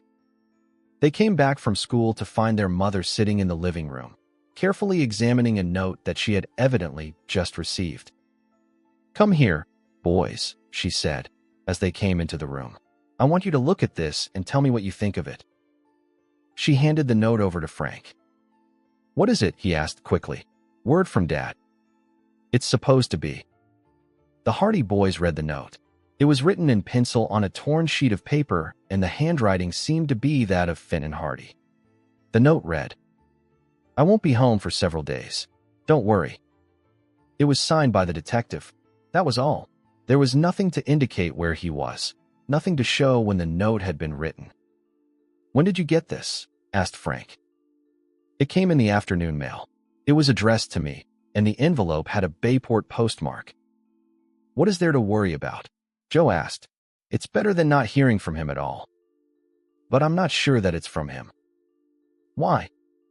"Your father has an arrangement with me that he would always put a secret sign beneath his signature any time he had occasion to write to me like this. He was always afraid of people forging his name to letters and notes like this, and perhaps getting papers or information that they shouldn't. So we arranged this sign that he would always put beneath his name." Frank snatched up the note again. "And there's no sign here, just his signature. It may be his signature. If it isn't, it is a very good forgery. And it may have been that he forgot to put in the secret sign, although it isn't like him to do that." Mrs. Hardy was plainly worried. "If he didn't write it, then who did?" asked Joe. "Your father has many enemies. There are relatives of criminals whom he has had arrested, and there are criminals who have served their terms and have been released. If there has been foul play, the note might be meant to keep us from being suspicious and delay any search." "Foul play!" exclaimed Frank. "You don't think something has happened to Dad?" he added, his face showing his alarm. "The fact that he didn't put the secret sign underneath his name makes me anxious.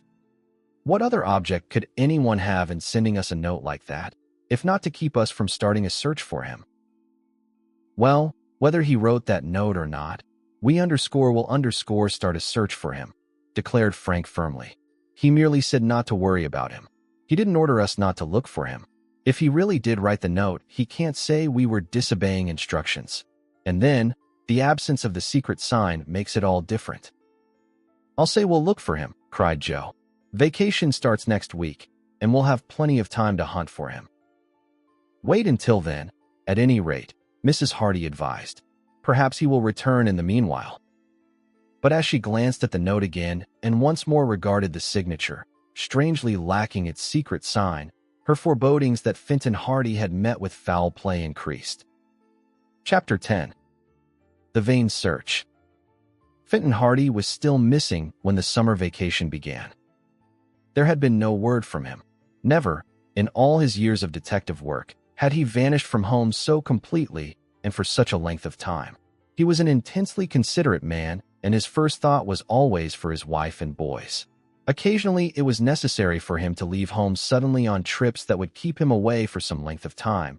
Sometimes it seemed wiser to keep the knowledge of his whereabouts to himself. But he always managed to communicate with Mrs. Hardy to assure her of his safety. But this time, with the exception of the dubious note, there had been no such assurance. From the moment he had left the house on the morning after the kidnapping at the Kane farmhouse, he had vanished as utterly as though the earth had swallowed him up. The Hardy boys questioned many people in and around Bayport, but no one recollected having seen their father on the day in question. At the railway station, they ascertained the fact that the detective had not bought a train ticket that day or any day since. The agent admitted it was barely possible that Fenton Hardy might have taken a train and paid his fare on board, but said it was not likely. Inquiries at the steamboat office brought a similar response. The detective had not been seen. None of the local police officers remembered having seen Mr. Hardy that morning.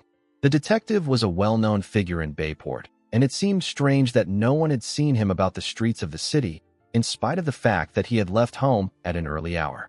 The boys questioned everyone who was likely to have seen him, even to milkmen who might have been on their routes at that time. But the further they pursued their inquiries, the deeper the mystery became. One of the boys greatly interested in the disappearance of Mr. Hardy was Perry Robinson. Perry was the son of Henry Robinson, who had once gotten into difficulties over the disappearance of some valuables, as related in the Tower Treasure. All of the Hardys had done much for the Robinson family, and the Robinsons were correspondingly grateful. "I saw your dad on the street one day, boys," said Perry. "He waved his hand to me." "When was that?" demanded Frank quickly. Oh, a day or two before you say he disappeared. Gee, fellows, I wish I could help you, went on Perry. Well, keep your eyes open, and if you learn anything, let us know, said Joe, and to this Perry readily agreed. Shortly after the boys had had their talk with Perry Robinson, they ran into a number of their girlfriends. One of these girls had likewise seen Mr. Hardy, but after considerable questioning, the boys came to the conclusion that the meeting had taken place several days before their father's disappearance.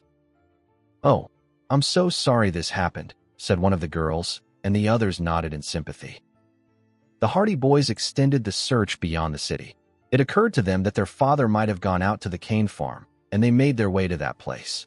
But the farmer and his wife said no one had called at the house since the eventful Sunday of the kidnapping. They've left us in peace, praise be, declared Mrs. Kane. No one's been near the house since those rascals went away.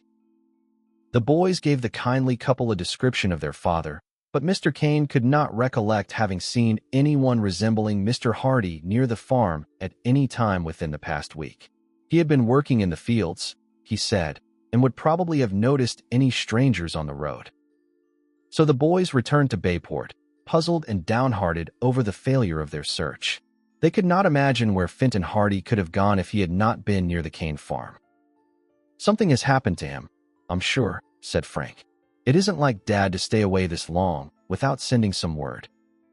Perhaps he did write that note. He would have explained a little more, and he would have put in the secret sign. The fact that the Hardy boys were searching for their father gradually became known throughout Bayport, and one evening a thick-set, broad-shouldered man presented himself at the front door of the Hardy home and asked for the boys. Mrs. Hardy bade him step inside, and he waited in the hall, nervously twisting his cap in his hands. When Frank and Joe came out, the stranger introduced himself as Sam Bates. I'm a truck driver, he told them. The reason I came around to see you was because I heard you were looking for your father. Have you seen him? Asked Frank eagerly. Sam Bates shuffled his feet and looked dubiously at the floor. Well, I haven't, you might say, he observed. I did see your father quite a few days ago, but where he is now, I couldn't tell you, for I don't know. Sam was evidently not a man of gigantic intellect. He spoke slowly and painstakingly, and his most obvious statements were delivered with the gravity suitable to pearls of wisdom. Where did you see him? I'm a truck driver, see? Yes, you told us that, said Frank impatiently. But where did you see our father? Sam Bates was not to be hurried. He had a story to tell, and he was bound to tell it. I'm a truck driver, see, he repeated. Mostly I drive just in and around Bayport, but sometimes they give me a run out to some of them villages. That's how I come to be out there that morning. Out where? I'm coming to that. I just forget what day it was, but I think it was about a week from last Monday. I know it was just after Sunday because when I went home to dinner that day, the wife was washing clothes and dinner was late, and I had to eat it out on the back steps anyway, for the kitchen was all in a mess. You know how it is on wash day. Sam Bates regarded them wistfully, as though hoping for some expression of sympathy and understanding. But the Hardy boys were eager for information and impatient with the worthy truck driver's circuitous method of telling his story. But what has this got to do with our father? Demanded Joe. I'm coming to that, see? Give me time. As I was saying, I'm pretty sure it was on a Monday, for it was wash day, and the wife never washes except on Monday. I mean, she never washes clothes except on Monday. She herself, why, she washes every day, of course. Anyway, it was Monday. That was the day Dad disappeared, prompted Frank. You don't say? Well, I saw him that day. Where? I'm coming to that. As I was saying, it was Monday, and when I went down to the garage, the boss, he says to me, Sam, I want you to run a truckload of furniture down the shore road. So I said, well, boss, I guess that's what I'm here for. So he told me that this here load of furniture had to go to one of them farmhouses away down near the point. So we loaded the truck and I filled her up with gas, and away I went. It must have been about 9 o'clock by then, I guess. And you went down the shore road? Sure. And it was a nice morning for driving too. Anyway, I went out past the Tower Mansion. You know, Heard Applegate's place, them people you and your father got back the tower treasure for, and I was driving along without a care in the world and whistling away, quite happy-like, when I sees that I was coming near that haunted house up on the cliff. You know the place, where old Palooka was murdered. The Palooka place. Yeah, well, anyway, I was coming by there, and I didn't drive slow either, for they say there's ghosts in that place, and I ain't talking no chance with nothing like that. So the truck was going along at quite a clip, when what should I see but a man walking along the road. Dad. Yeah, it was your father. Well, anyway, nobody ever said Sam Bates wouldn't give a guy a lift, so I slows down a bit, and I says, "Hey, d'you want a ride?" Just like that, see? Then this guy turned around, so I seen who it was. I didn't know until then, see? So when I seen who it was, I said, "Good day, Mr. Hardy. Would you like a lift?" But he thanked me and said he was just talking a little walk. So I drove on past him, and the last I seen of him, he was walking along beside the road. Did he go down the lane to the Palooka place? I don't know whether he did or not. He hadn't quite reached the lane when I seen him last. But I didn't meet him on my way back, so I don't know where he went. Matter of fact, I didn't think nothing more of it until this morning, when a bunch of the boys were sitting around the garage talking, and one of them said that you two lads had been hunting all over the city for your old man. I mean your father, and you couldn't find him. So I says to myself, Sam, maybe you can tell him something they don't know. So I just thought I'd come up. And we're very grateful to you, Frank assured him. You've given us some valuable information. We didn't know whether our father had gone out of the city or not. Now I think we'll know where to look for him. Ain't any chance of him nosing around that Palooka place, is there? Asked Bates. It's a mighty good place to stay away from if everything you hear is true. It's haunted, that place is. Oh, that wouldn't matter to him. But I'm glad you told us about seeing him. It gives us a better idea of where to look for him. Well, I'm glad if I've helped any. Guess I'll be going now, said Sam Bates, putting on his cap. I hope your dad shows up all right. The Hardy boys thanked him warmly, and Bates shambled away, his hands in his pockets. Mrs. Hardy came into the hallway. Any news? She asked anxiously. We have a clue, anyway, Frank told her. That fellow says he saw Dad on the shore road the morning he left here. Where was he? Near the old Palooka place. The house on the cliff? Frank nodded. Mrs. Hardy looked grave. Surely he couldn't have gone there and disappeared, she said. I can't imagine why he would go to the house on the cliff, anyway, observed Joe. Oh, I know now, Mrs. Hardy exclaimed. I had forgotten all about it. I intended to tell you boys, but somehow it slipped my mind. Now that you mention the Palooka place, I remember. What was it? Your father discovered something about Snackley, the smuggler. It seems that Snackley was related to Felix Palooka, the miser. Related to him. He was a cousin or nephew or something of the sort. One of the government men told him that. So your father had an idea that Palooka must have been visited by Snackley at some time or another, and that Snackley must have got the idea of using Barmet Bay for his smuggling operations at that time. Phew, exclaimed Joe. Now we're getting on the right track. Dad must have gone up to the house on the cliff to investigate. Why didn't we think of searching there before? Dad put two and two together and figured that there might be some connection between the queer things that happened at the Palooka place the day we visited it, and the case of that fellow Jones whom we rescued. Then, when he learned that Snackley was related to Palooka, he was sure of it. It's as clear as daylight. But what on earth could have happened to him? Let's go up to the Palooka place and find out.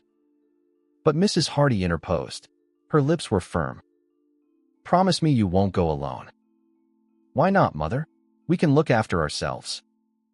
If anything has happened to your father, I don't want you to run the same risk. But we must go up there and look the place over again. Get some of the boys to go with you. I guess it would be safer, agreed Joe. We can round up a bunch of the fellows and go up there tomorrow morning. We'll search that place from top to bottom this time. Mrs. Hardy gave her consent to this plan, and the boys thereupon set out to find their chums and tell them of the proposed trip. Although 2 or 3 of the boys backed out when they learned that the destination was to be the haunted house, the majority were willing enough, and by nightfall all was in readiness for the journey on the morrow. Chapter 11. the cap on the peg. Next morning, the searching party set out. Jerry Gilroy had not got over the scare he had received on the remarkable Saturday of the boys' first visit to the house on the cliff, and he did not show up. But Chet Morton and Biff Hooper appeared, with Phil Cohen and Tony Preto, two more of the Hardy Boys' chums at the Bayport High School. Chet had his motorcycle, and the party left the Hardy home shortly after breakfast, each machine carrying two. Before they left, Frank explained the situation fully to the others. "We know that Dad was last seen near the Palooka place, and we have every reason to believe that he left here with the intention of searching the house. He hasn't shown up since, and no person has seen him, so there may have been foul play. If there is any trace of him around the Palooka place, we'll find it," declared Chet. "It will take a mighty lively ghost to scare us away this time." The three motorcycles went out of Bayport past the Tower Mansion, sped along the shore road. There was little talk among the boys. Each realized that this was not a pleasure outing but a serious mission, and each recognized the importance of it. The Hardy Boys had every confidence in their companions. Chet and Biff, they knew, would not be as easily frightened on this occasion, and as for Phil and Tony, they were noted at school for their fearless, at times even reckless, dispositions. They passed the Kane farmhouse, nestling among the trees, and at last came in sight of the gloomy cliff that rose from Barmet Bay, and at the summit of which perched the rambling stone house where the miser, Felix Palooka, had met his death.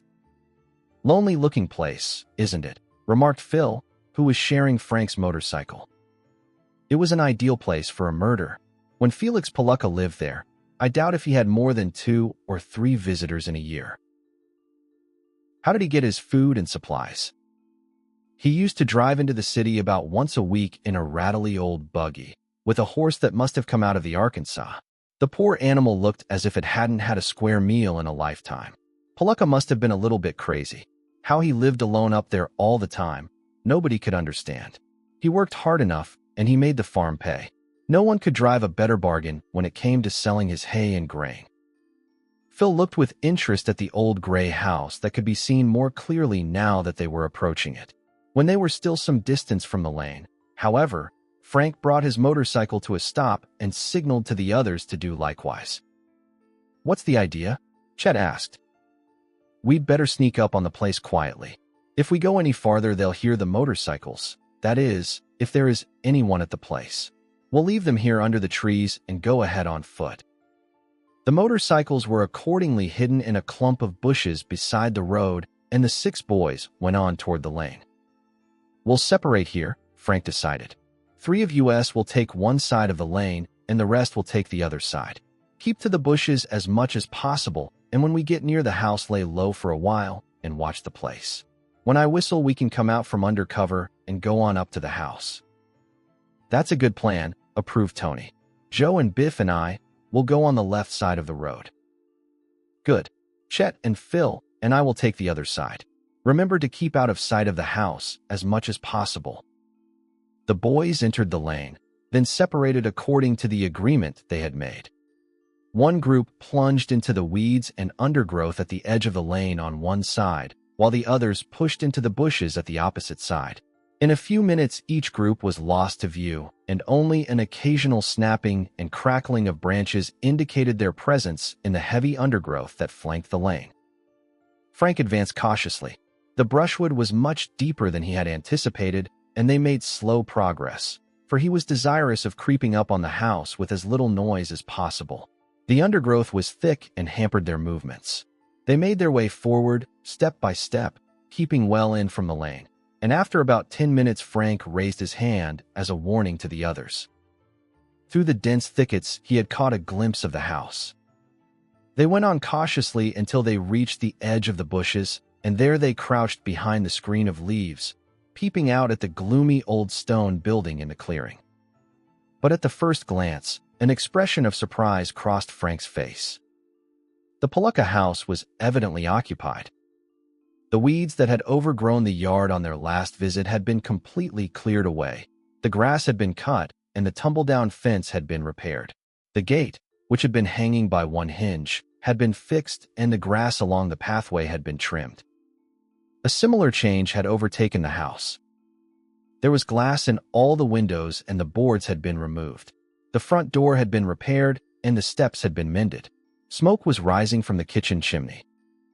"There must be someone living here," whispered Chet. Frank was puzzled. He had not heard that anyone had taken the Palooka house. On account of the unenviable fame of the place, it was hardly likely that a new tenant could move in without arousing considerable comment in Bayport. But this had evidently happened. For a while the boys remained at the edge of the bushes watching the place. Then they saw a woman come out to the clothesline at the back of the house.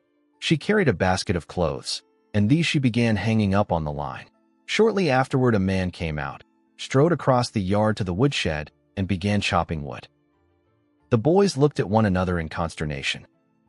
They had expected to find the same sinister and deserted place they had visited previously. Instead, they had arrived on a scene of domestic peace and comfort. They could not understand it. "Not much use staying in hiding," whispered Frank. "Let's get together and walk right up and question these people." He gave a low whistle, then emerged from the bushes into the lane. His companions followed. In a short time, they were joined by Joe and the other boys. All were deeply puzzled by the remarkable change that had come over the Palooka place. "This beats anything I ever heard of," declared Joe. "It looks as if some farmer has taken the place, but it's queer we hadn't heard of it. Everybody in Bayport would be talking about it if they knew someone had nerve enough to take over the Palooka farm." "I'm not satisfied yet," Frank said. "We'll go up and question these people." Accordingly, the 6 boys walked boldly out of the lane and across the yard. The man in the woodshed saw them first and put down his axe, staring at them with an expression of annoyance on his face. The woman at the clothesline heard their footsteps and turned, facing them, her hands upon her hips. She was hard-faced and tight-lipped, with gaunt features. She was not prepossessing and her untidy garb did not impress the boys favorably. "What do you want?" demanded the man, emerging from the woodshed. He was short and thin with close-cropped hair, and he was in need of a shave. His complexion was swarthy, and he had narrow eyes under coarse, black brows. His manner was far from polite as he advanced upon the boys. At the same time another man came out of the kitchen and stood on the steps. He was stout and red-haired and had a thick mustache. As he stood there in his shirt sleeves, he glared pugnaciously at the sextet. "Yeah, what's the big idea?" he asked. "We didn't know anyone was living here," explained Frank, edging over to the kitchen door. He wanted to get a look inside the house if possible. "Well, there is," said the red-haired man. "We're living here now, and I can't see that it's any of your business. What are you snooping around here for?" "We aren't snooping," said Frank quietly. "We are looking for a man who has disappeared from Bayport." "Humph," grunted the woman. "What makes you think he might be around here?" asked the red-headed man. "He was last seen in this neighborhood." "What's his name?" "Hardy." "What does he look like?" "Tall and dark. He was wearing a gray suit and a gray cap." "Ain't been nobody around here since we moved in," said the red-headed man gruffly. "No, we didn't see him," snapped the woman. "You boys had better go and look somewhere else." There was nothing to be gained by arguing with the unsociable trio, so the boys started to leave. But Frank, who had edged close to the open door during the course of the conversation, had glanced into the kitchen and something had caught his eye. It was a gray cap, hanging on a peg. Chapter 12. Pointed questions. Frank thought quickly. He must ascertain the truth. The cap, he was almost sure, was the one his father had worn on the morning he had left home. But he wanted to look at it closely, because he knew he might be mistaken and that it would not do to make any accusations unless he were sure of his ground. "I'm very thirsty," he said quickly. "Do you mind if I have a drink?" Redhead and the woman looked at one another without enthusiasm. It was plain that they wished to get rid of their visitors as soon as possible, but they could not refuse such an innocent and reasonable request. "Come into the kitchen," said Redhead grudgingly. This was just what Frank wanted. He followed the man into the kitchen of the Palooka place. Redhead pointed to a water tap. A dipper was hanging from a nail nearby. "Go ahead," he grunted. Frank went over to the tap, and as he did so, he passed the cap on the peg. He took a swift look at the cap. He had made no mistake. It was his father's. Then he received a shock that almost stunned him. For a second, he almost stopped in his tracks, but then he recollected himself and moved mechanically on toward the tap. He had seen bloodstains. On the lower edge of the cap were 3 large stains, reddish in color. They could have been made by nothing but blood. In a daze, Frank turned on the water, filled the dipper, and drank. At last he turned away, conscious that Redhead had been eyeing him carefully all the time. "Thanks," he said, and again cast a glance at the peg. The cap was gone. Redhead had undoubtedly snatched it away and hidden it. Frank gave no sign that he noticed anything amiss and walked out of the kitchen into the yard, where he rejoined the others. "I guess we may as well be going," he said. "You might as well," snapped the woman. "There's been no strangers around here." "We're sorry we troubled you," said Joe. "Goodbye." Redhead grunted a curt farewell. The woman and the other man said nothing as the boys turned away and retraced their steps out to the lane. For a while they walked on in silence, and then, when they were out of sight of the house, Frank turned to the others. "Do you know why I went into the kitchen?" he asked. "Why?" they demanded eagerly, and Joe put in. "I thought there was something fishy about the way you asked for that drink. What did you see?" "I saw Dad's cap hanging on a peg." This caused an immediate sensation. Phil Cohen whistled in amazement. "Then he has been here." They were lying. "Are you sure it was Dad's cap?" asked Joe. "Positive. I'd recognize it anywhere. And more than that, there were bloodstains on it." "Bloodstains?" Frank nodded. The boys looked at one another in silence. "This is serious," declared Joe finally. "We can't let them get away with this." "I'll say we can't," agreed Chet. "Let's go back." "I was going to argue it out right there and then, but I thought I'd better tell the rest of you first so that you'd know what it was all about," Frank explained. "He may have been."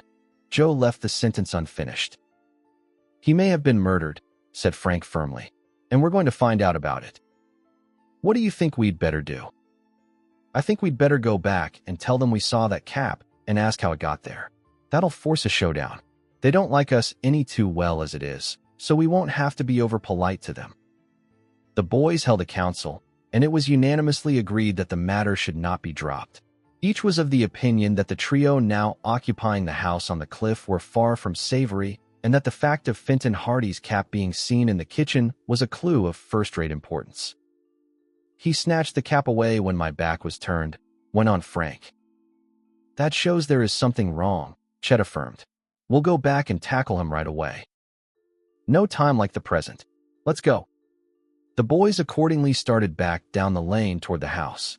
When they emerged into the yard again, they found the 2 men and the woman standing together by the shed, talking earnestly. The boys were almost up to them before the woman caught sight of them and spoke warningly to the red-headed man. "What do you want now?" demanded Redhead, in a surly manner, as he advanced. "We want to know about that cap in the kitchen," said Frank firmly. "What cap? There's no cap in there." "There isn't now, but there was. It's a gray cap, and it was hanging in there when I went in for a drink." "I don't know anything about no cap," persisted Redhead. "Perhaps you want us to ask the police up to help us find out," put in Tony Preto cheerfully. Redhead glanced meaningly at the woman. The other man stepped forward. "I know the cap he means," he said. "It's mine. What about it?" "It isn't yours, and you know it," declared Frank. "That cap belongs to the man we're looking for." "I tell you it is my cap," snapped the swarthy man, showing his yellow teeth in a snarl. "Don't tell me I'm lying." Redhead stepped forward diplomatically. "You're mistaken, Klein," he said. "I know the cap they mean. That's the one I found on the road a few days ago." "You found it?" asked Frank incredulously. "Sure, I found it. A gray cap, with bloodstains on it." "That's the one. But why did you hide it when I went into the kitchen?" "Well, to tell the truth, them bloodstains made me nervous. I didn't know but what there might be some trouble come of it, so I thought I'd better keep that cap out of sight." "Where did you find it?" Joe demanded. "About a mile from here." "On the shore road?" "Yes, it was lying right in the middle of the road. Break time equals 0. 5s/. When was this? A couple of days ago, just after we moved in here. Let's see the cap, suggested Chet Morton. We want to make sure of this. Redhead moved reluctantly toward the kitchen. The woman sniffed. I don't see why you're making all this fuss about an old cap, she said. Coming around at this hour of the day disturbing honest folk. We're sorry to disturb you, ma'am, said Joe, but this is a serious matter. Redhead emerged from the house holding the cap in one hand. He tossed it over to the boys. They examined it eagerly. Frank turned back the inside flap, and there he found what he was looking for, the initials FH imprinted in indelible ink on the leather band. It's Dad's cap, all right. I don't like the look of those bloodstains, said Joe, in a low voice. He must have been badly hurt. To tell the truth, the inside of the cap gave evidence that the wearer had been severely injured, for the bloodstains were of large extent. The boys examined them gravely. Are you sure you found this on the road? Frank asked doubtfully. You don't think I'd lie about it, do you? We can't very well contradict you. I don't mind telling you that we're going to turn this over to the police. This man has disappeared, and by the appearance of this cap, he has met with foul play. If you know anything about it, you'd better speak up now. He doesn't know anything about it, shrilled the woman angrily. Go away and don't bother us. Didn't he tell you he found the cap on the road? Why should he know anything more about it than that? We're going to take the cap with us. Take it, snapped Redhead. I don't want it. The boys turned away. Nothing further was to be gained by questioning the trio in the yard, and at any rate the lads had gained possession of the cap. We'd better go, said Frank in a low voice. They went back toward the lane. As they entered it, they cast a last glance back at the yard. The woman and the two men were standing just where they had left them. The woman was motionless, her hands on her hips. Redhead was standing with his arms folded, and the swarthy man was leaning on the axe. All three were gazing intently and silently after the departing boys. Chapter 13. A Plan of Attack. Back in Bayport, the boys discussed their visit to the house on the cliff from all angles.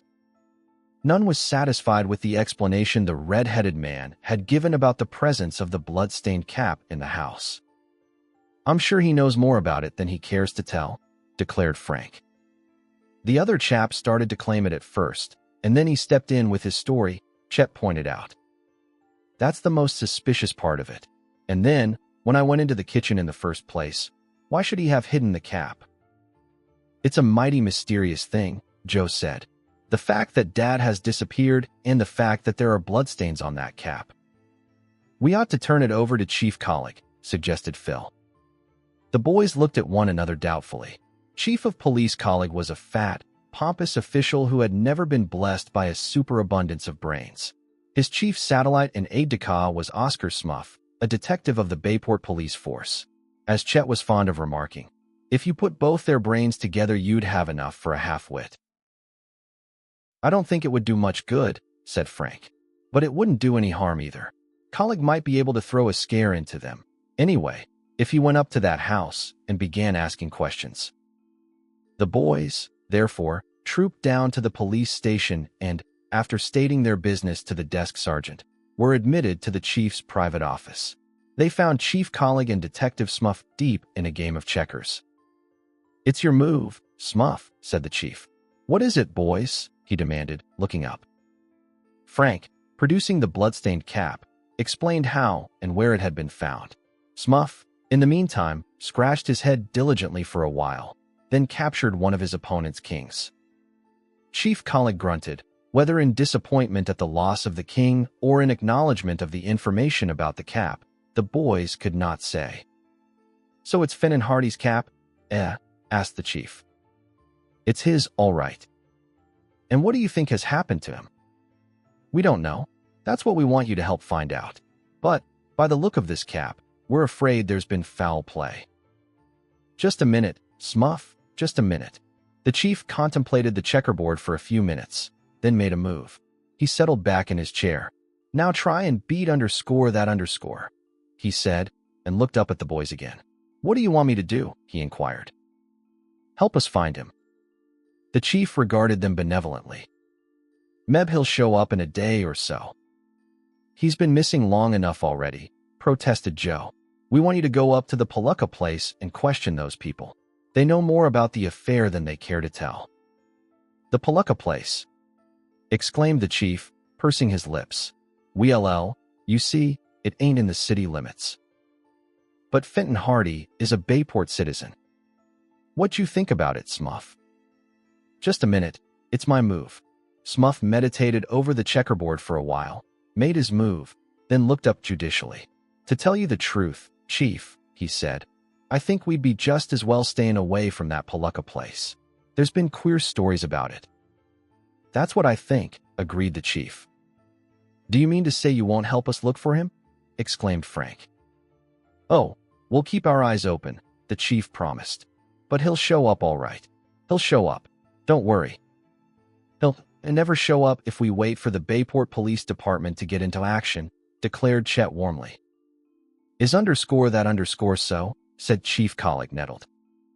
Of course, Chief, said Frank smoothly.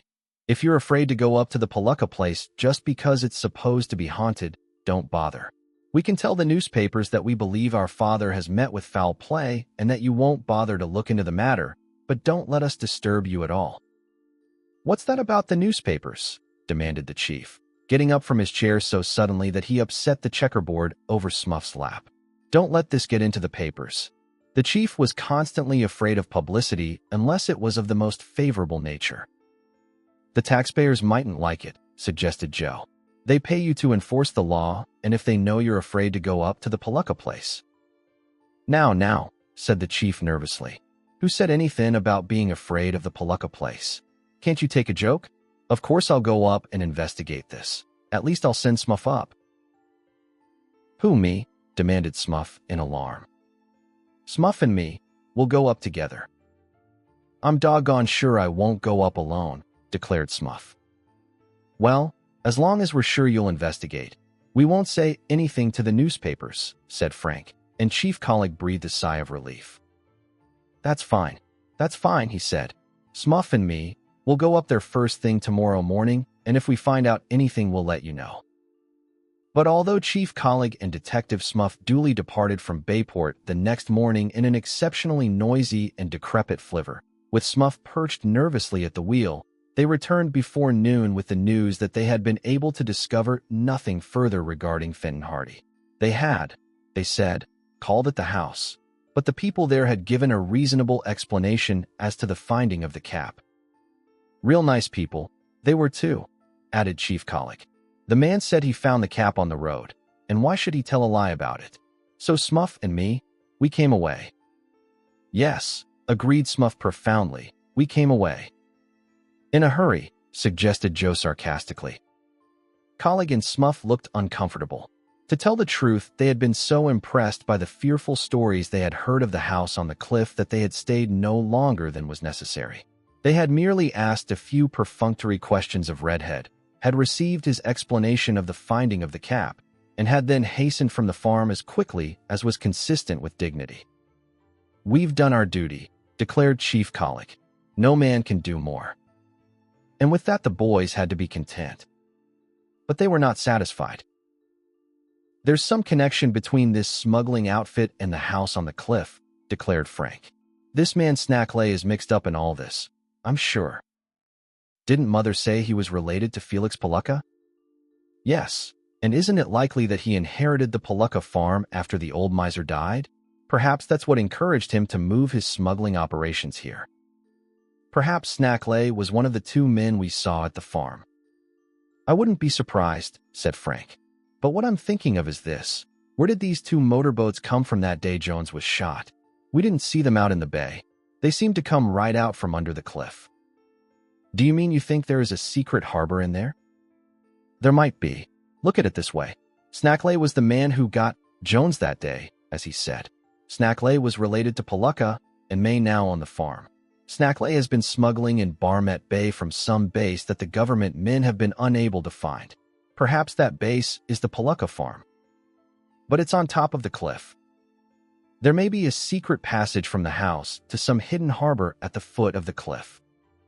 Gosh, Frank, it sounds reasonable. And perhaps that explains why the kidnappers got away with Jones so quickly that day. If they left the Kane farmhouse just a little while before we did, we should have been able to get within sight of them anyway. But we didn't. You mean they turned in at the Palooka place? Why not? Probably Jones is hidden there right now. That is, if they haven't killed him, he added hesitatingly. But what could have happened to Dad? That's what we're going to find out. What do you say to asking Tony if his father will lend us his motorboat and let us investigate the foot of that cliff? What do you expect to find? We'll find out if there's any place where motorboats could be hidden. And if we get any information, we can turn it over to the government officials and have the Palooka place raided. Then we'll get some satisfaction out of it, anyway, and perhaps find out what happened to Dad. Chapter 14. Private Property. The Hardy boys explained their plan to Tony Preto, who promised to ask his father about the motorboat provided they allowed him to go with them. I wouldn't miss it for anything, he said. You let me come along on this trip with you, and I'll see that we get the boat. We wouldn't go without you, Tony, promised Frank. I'll have the boat tomorrow afternoon. Be at the boathouse. Tony was as good as his word. When Frank and Joe appeared at the little boathouse, one of a long row of ramshackle buildings along the shore, next afternoon, they found Tony clad in a greasy suit of overalls, tinkering with the engine. He was of a mechanical turn of mind and could never see an engine of any kind without investigating its most intricate machinery. She'll run as smoothly as a sewing machine, he declared, looking up. We can start any time. Your father let you have the boat, all right. You bet. I told him it was to help find your father, and he was almost going to quit work and come along with us. The boys got into the motorboat, which was a rangy, powerful craft with graceful lines, and the engine was soon roaring. The boat, which was called the Napoli in honor of Mr. Preto's birthplace in Italy, moved slowly out into the waters of the bay and then gathered speed as it headed toward the gloomy cliffs at the northern extremity of Barmet Bay. It was already late in the afternoon.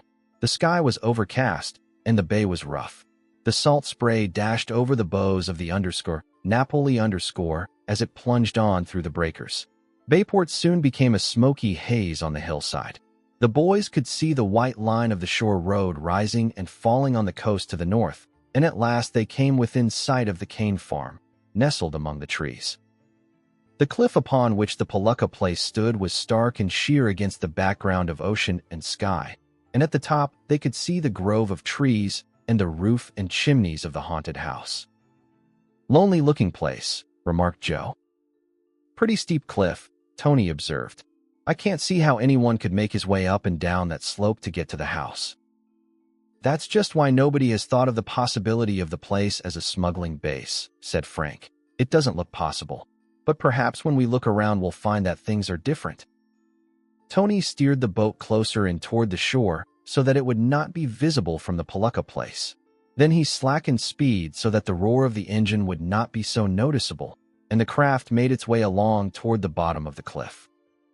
There were currents here that demanded skillful navigation, but Tony brought the Napoli through them easily, and at last the boat was surging along close to the face of the cliff. The boys scanned the formidable wall of rock eagerly. It was scarred and seamed, and at the base had been eaten away by the battering of the waves. Time passed, and there was no indication of a path, and the lads were disappointed. Break time equals 0. 5s/. The cliff jutted up out of very deep water and rose to a great height. From the boat, they were unable to see the Palooka place, for it was set in a short distance from the edge of the cliff. The face of the steep rock was uncompromising. There seemed to be no foothold for man or beast. It was just an unscalable, craggy wall. Suddenly, Tony bore down on the wheel. The Napoli swerved swiftly to one side, and at the same time the engine roared as the craft leaped ahead. Frank and Joe looked quickly around. What's the matter? They asked in alarm. But Tony was gazing fixedly ahead. He was tense and alert. Another shift of the wheel, and the Napoli swerved again. Then the Hardy boys saw the danger.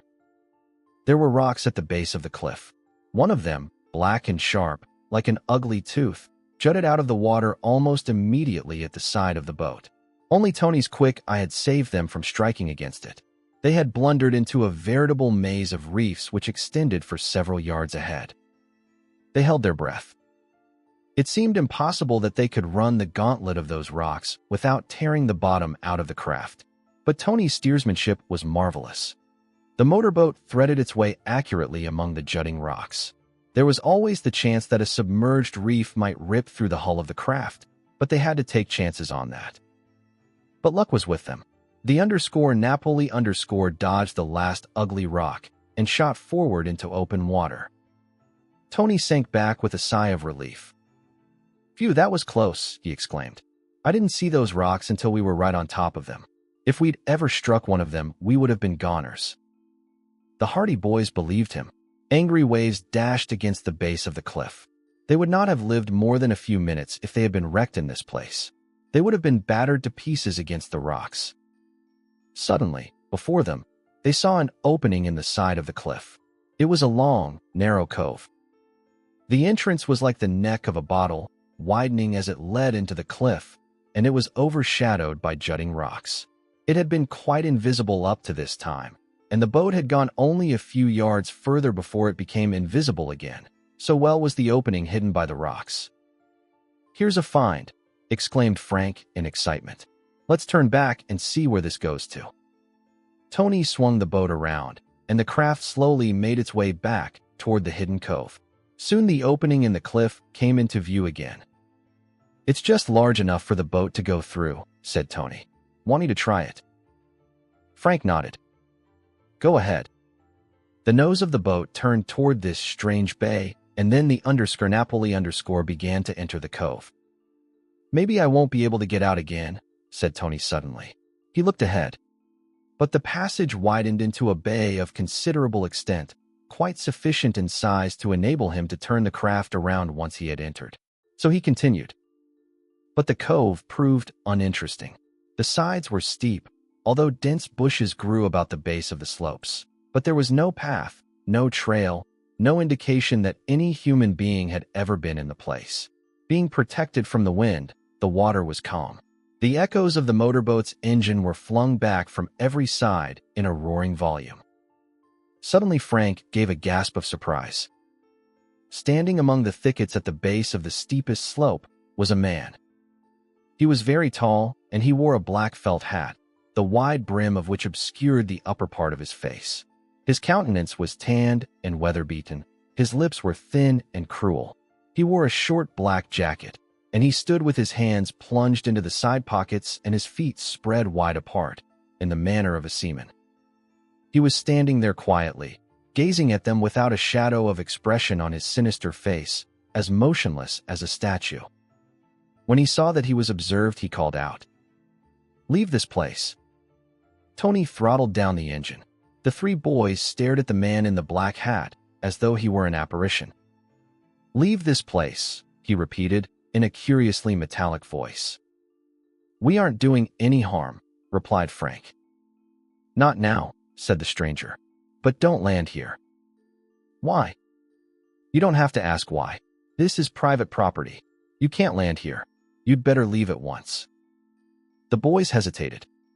As though to emphasize his commands, the man in the black hat reached suddenly into his pocket and whipped out a wicked-looking revolver. Then he folded his arms, tapping the barrel of the revolver against one shoulder very deliberately. "Turn that boat around and get out of here," he snapped. "Don't come back. Don't ever come back. Don't ever try to land here. This is private property. If you ever land here, you'll be shot." The boys were unarmed. They realized that nothing would be gained by argument. Tony slowly brought the boat around. "Goodbye," shouted Joe cheerfully. The stranger did not reply. He stood there, gazing fixedly after them, his arms still folded, still tapping the revolver against his shoulder as the motorboat made its way out of the strange bay, out into open water. "Looks as if he didn't want us around," remarked Tony, as soon as the Napoli was out of the cove. "I'll say he didn't," exclaimed Frank. "What a wicked-looking customer he was. I expected to see him start popping at us with that gun of his before we got out." I don't want to run into him again, Joe declared. He sure gave us our orders. And he meant him, too. I wonder who he is, said Tony. Do you think it could have been Snackley? Shouted Frank. Chapter 15. Smugglers. The thought struck Frank Hardy like a thunderbolt. The appearance of the stranger had been so sinister. He was so evidently a lawless and desperate man who was accustomed to being obeyed, and his presence in this place indicated too clearly that he had some connection with the house on the cliff, that Frank's deduction seemed quite logical. Snackley, exclaimed Joe. It must be him. The head of the smugglers. I've never seen a picture of Snackley, and I've never heard him described, said Joe. But that fellow looks just as I had pictured Snackley would look. He's a leader of some kind. You can tell that by his manner, put in Tony Preto. He's the fellow who chased Jones that day in the motorboat. And he'll chase us, too, declared Tony, if we don't get away from here pretty quick. Why should we go now? Demanded Frank. We've stumbled on something important. That may be the Smuggler's Cove. But how do they get to the house if you think they have anything to do with the Palooka place? Asked Tony. Those cliffs in there are mighty steep. There must be some way that we don't know of. What do you say we hang around here for a while and see what we can do? Tony became infected with the enthusiasm of the Hardy boys, and he readily agreed to keep the motorboat in the vicinity of the cliff, although it was decided that they should not remain too near, but cruise up and down the shore in case the sharp-eyed man should be watching them. It was a good thing we didn't put up an argument with that fellow, said Frank at last. I'll say it was. Tony agreed emphatically. We didn't have much chance to argue with that revolver he had. I don't mean that. He may think we were just out for a cruise and accidentally wandered into that cove. If he knew we were hunting for Dad, he might have acted very differently. That's true, too, said Joe. Well, we won't go home just yet. It was late in the afternoon. The sky was overcast, and twilight was falling. A cold wind blew in from the sea. The motorboat went some distance down the shore, and then they turned and, keeping well out in the bay, went on up past the cliff once again. They kept a sharp eye on the location of the cove, and in spite of the fact that they knew just where it was, they were scarcely able to distinguish the narrow opening in the rocks. No wonder the place hasn't been heard of more often, Frank said. It looks like an unbroken wall of rock from this far out. You've got to be careful around here, Tony, cried Joe. First thing you know, we'll hit the rocks and be smashed.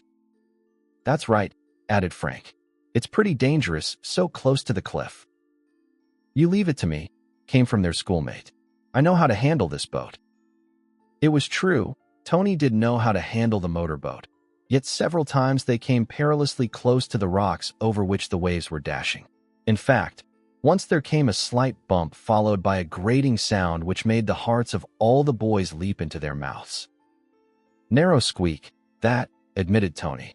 I guess I'd better keep out a little farther, after all. I certainly should, answered Frank. Although they cruised around for more than an hour, they saw not the slightest sign of life either about the base of the cliff or on the Palooka place, which, keeping well out from shore as they did, they could plainly distinguish. As the gloom deepened, they felt that it was almost useless to continue, but Frank decided that they should wait a while longer. These fellows aren't likely to move around much in daylight. Night is the time for their operations, he pointed out. We'll hang around for a while longer. Twilight deepened into darkness, and the lights of Bayport could be seen as a yellow haze through the mist at the distant extremity of the bay.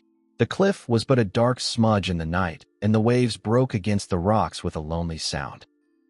Suddenly, through the darkness, they heard a muffled sound. Their own boat was running along quietly, and they listened. Another boat, remarked Tony, in a whisper. It was, indeed, another motorboat, and it was near the base of the cliff. At last they could distinguish a faint light, and toward this light they began to move slowly. They were tense with excitement. Everything might depend on the events of the next few minutes. When they had gone in toward the cliff as far as they dared, creeping up from the west, they could make out the gloomy outline of the other motorboat, which was making its way slowly out of the very face of the cliff itself. At first they could not imagine how the craft had gotten so close, nor where it was coming from. They crept up closer, at imminent danger of discovery, and at imminent danger of being washed ashore on the rocks. Then, finally, they heard the other boat slow down, heard the faint clatter of oars, then voices. After that, with an abrupt roar that startled them, the other motorboat suddenly plunged on out into the bay. They could hear it threshing on its way out towards sea at an ever-increasing rate of speed. "Where is it going?" said Tony, in amazement. Frank cautioned for silence. "There's a rowboat around here," he whispered. "Lay low." They waited in silence, and at last they heard the rattle of oars again. This time the sound was closer. The rowboat was drawing near. Fortunately, the wind was from the sea, and it blew the sounds toward them, at the same time keeping the men in the boat from hearing the muffled murmur of their own craft. The rattle of oars continued, and at last the boys could see the dim shape of the boat through the gloom. Finally, they could distinguish the words of the dark figures in the craft. At a sign from Frank, Tony cut off the engine for the time being. But they could not make out complete sentences. The wind would whisk toward them a fragment of speech, and then the rest of the words would be drowned. 300 pounds, they heard a harsh voice saying, and then the rest of the sentence was lost. A dull murmur of voices. Finally, "I don't know. It's risky." The wind died for a moment, and then through the gloom the boys saw that the rowboat was heading directly in toward the face of the cliff. It was not many yards away, and as it passed by they heard the harsh voice again. "Li Chang's share," he was saying. "No, we mustn't forget that," they heard a gruff voice reply. "I hope they get away all right." "What are you worrying about? Of course they'll get away. We've been watched, you know." "It's all your imagination. Nobody suspects." "Those boys at the house. Just kids. If they come nosing around again, we'll knock one of 'em on the head." "I don't like this rough stuff. It's dangerous. We've got to do it or we'll end up in the pen. You can't be white-livered in this game. What's the matter with you tonight? You're nervous." "I'm worried. I've got a hunch that we'd better clear out of here." "Clear out?" replied the other contemptuously. "Are you crazy? Why, this place is as safe as a church. We can make a big cleanup before they know we're in this part of the country at all." "Well, maybe you're right," said the first man doubtfully. "But still." His voice died away as the boat went on into the cove. The boys could hear the rattle of oars, and then a dull swishing of bushes, a muttered voice, and then silence fell. The boys looked at one another through the gloom. "Smugglers," exclaimed Frank. "Sounds mighty like it," replied Tony. "What do you think we should do?" "Follow them." "Sure," Joe agreed. "Follow them right into the cove." But Tony demurred, though as he spoke he started up the engine again. "Count me out," he said. "I don't like that talk about being knocked on the head. I may be foolish, but I'm not _ foolish. There are 3 of us, and we don't know how many more of them. And they're grown men. I don't want to be trapped in that cove. Besides, the motorboat makes too much noise. They'd hear us coming, and then we'd be done for." This phase of the matter had not occurred to the hardy boys, but they saw that it was reasonable. In the darkness, it would be risky entering the narrow passage to the cove, and then, as Tony said, it was probable that their approach would be heard. "I hate to let them get away when we've got such a clue as this," said Frank. "There's no doubt they are smugglers. The men in that motorboat probably are going out to a ship for a cargo of smuggled goods, or else they have delivered a cargo and are on their way back." "But where on earth did the motorboat come from?" exclaimed Joe. "There wasn't any boat in the cove when we were in there." "Probably well hidden," said Frank. "There were a lot of bushes growing close down to the water's edge, I noticed. They'd have some sort of a hiding place fixed up." "But where did all those men come from?" "That's what we're going to find out. There must be some connection between this cove and the house on the cliff. I'm going ashore." "Somebody's got to stay with the motorboat," said Tony. "I'm not afraid to go in there, and if it comes to a dare, I will go, although I don't want to be killed. But we can't leave the boat here, that's certain." "I'll tell you what to do," said Frank. "Let Joe and me go ashore. Then we'll try to follow those men in the boat and see where they go. If we let them slip out of our hands now, we may lose them altogether." And shall I wait? No. You go back to Bayport and get help. Lots of it. The police. The federal men. Tell them we're on the track of the smugglers. If Joe and I discover anything, we'll wait here at the entrance to the cove and put the police on the right track when they get here. Good, said Tony. I'll put you ashore right away. Don't go too close or you'll wreck the boat. Joe, I guess you and I will have to swim ashore. Then we'll go around into the cove and find out all we can. Tony edged the boat in as close to the gloomy shore as he could, and then, with a whispered farewell, the Hardy boys slipped over the side into the water. They were only a few yards from the rocks, and after a short swim they emerged, dripping, on the mainland. They looked back. They could see the dim shape of the motorboat as it turned away, and then they could hear its dull chugging as Tony Preto turned the craft back in the direction of Bayport. Now, whispered Frank. Now for the smugglers. Chapter 16. The Secret Passage. It was very dark. I wish we had a light, whispered Joe. I have a flashlight in my pocket, but we can't use it now. Those men may be still around. Wouldn't the water spoil it? No, I have it in a waterproof case. We can feel our way around these rocks until we get into the cove. Cautiously, the boys made their way along the treacherous rocks. Once Joe lost his footing and slipped into the water with a splash. Instantly, both boys remained motionless, fearing the sound had attracted the attention of the men in the cove. But there was not a sound. Joe was ankle-deep in water, but he clambered up on the rocks again, and they continued their journey. They had landed at a point some 25 yards away from the entrance to the cove, but the rocks were so treacherous and the journey was so difficult that the distance seemed much longer. It must be Snackley and his gang. All right, whispered Frank as they went on through the night. Didn't you hear one of those men use a Chinese name? He said something about Li Chang's share. Li Chang is probably the fellow who brings the dope to the coast. They bring the stuff into this cove by motorboat and rowboat, and it is distributed from here. Dad said Snackley was smuggling dope. It must have been Snackley who ordered us away from here. He seemed like a leader of some kind. $5,000 reward if we lay our hands on him. They had now reached the place where the seemingly solid coastline was broken by the indentation of the cove. They had feared that the cliff might be too steep at this point, but they found that it sloped gradually to the water and that there was a narrow ledge on which they could walk, one behind the other. Here, they realized, the dangerous part of the adventure began. It was very lonely in the shadow of the steep cliffs, and the loneliness was intensified by the distant moaning of the surf and the beat and wash of the waves against the reefs. Far in the distance, they could see the reflection of the lights of Bayport through the mist, and once or twice they could hear the murmur of Tony's motorboat as it sped away down the bay. I hope they bring back lights and guns with them, muttered Frank. Who? The police. Don't worry. If they get word that Snackley is cornered, they'll send out a squad of militia. The boys rounded the point and began to make their way directly along the shore of the cove.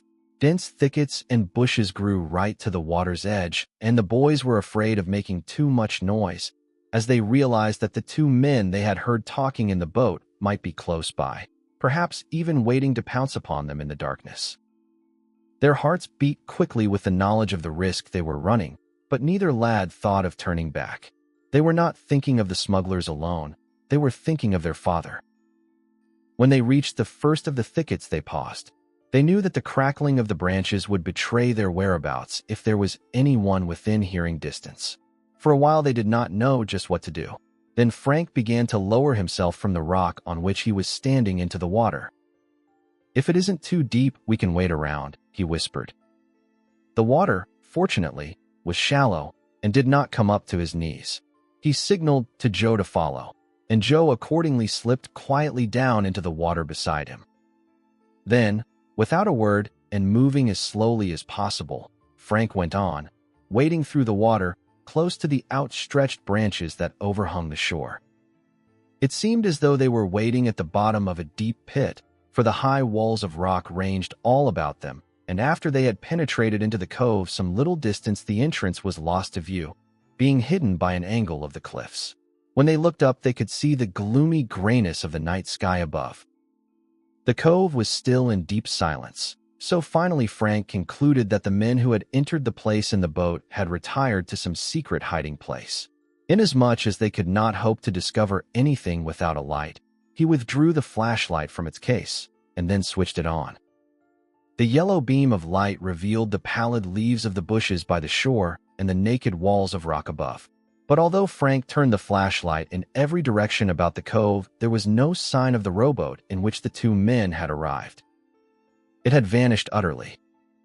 Although the lads were prepared for the disappearance of the smugglers, they were not prepared for the disappearance of the rowboat.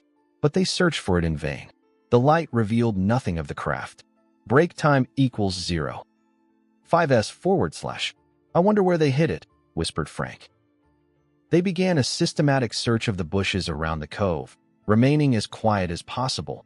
But although they made almost a tour of the place, it was soon evident that the boat had not been beached under cover of any of the thickets.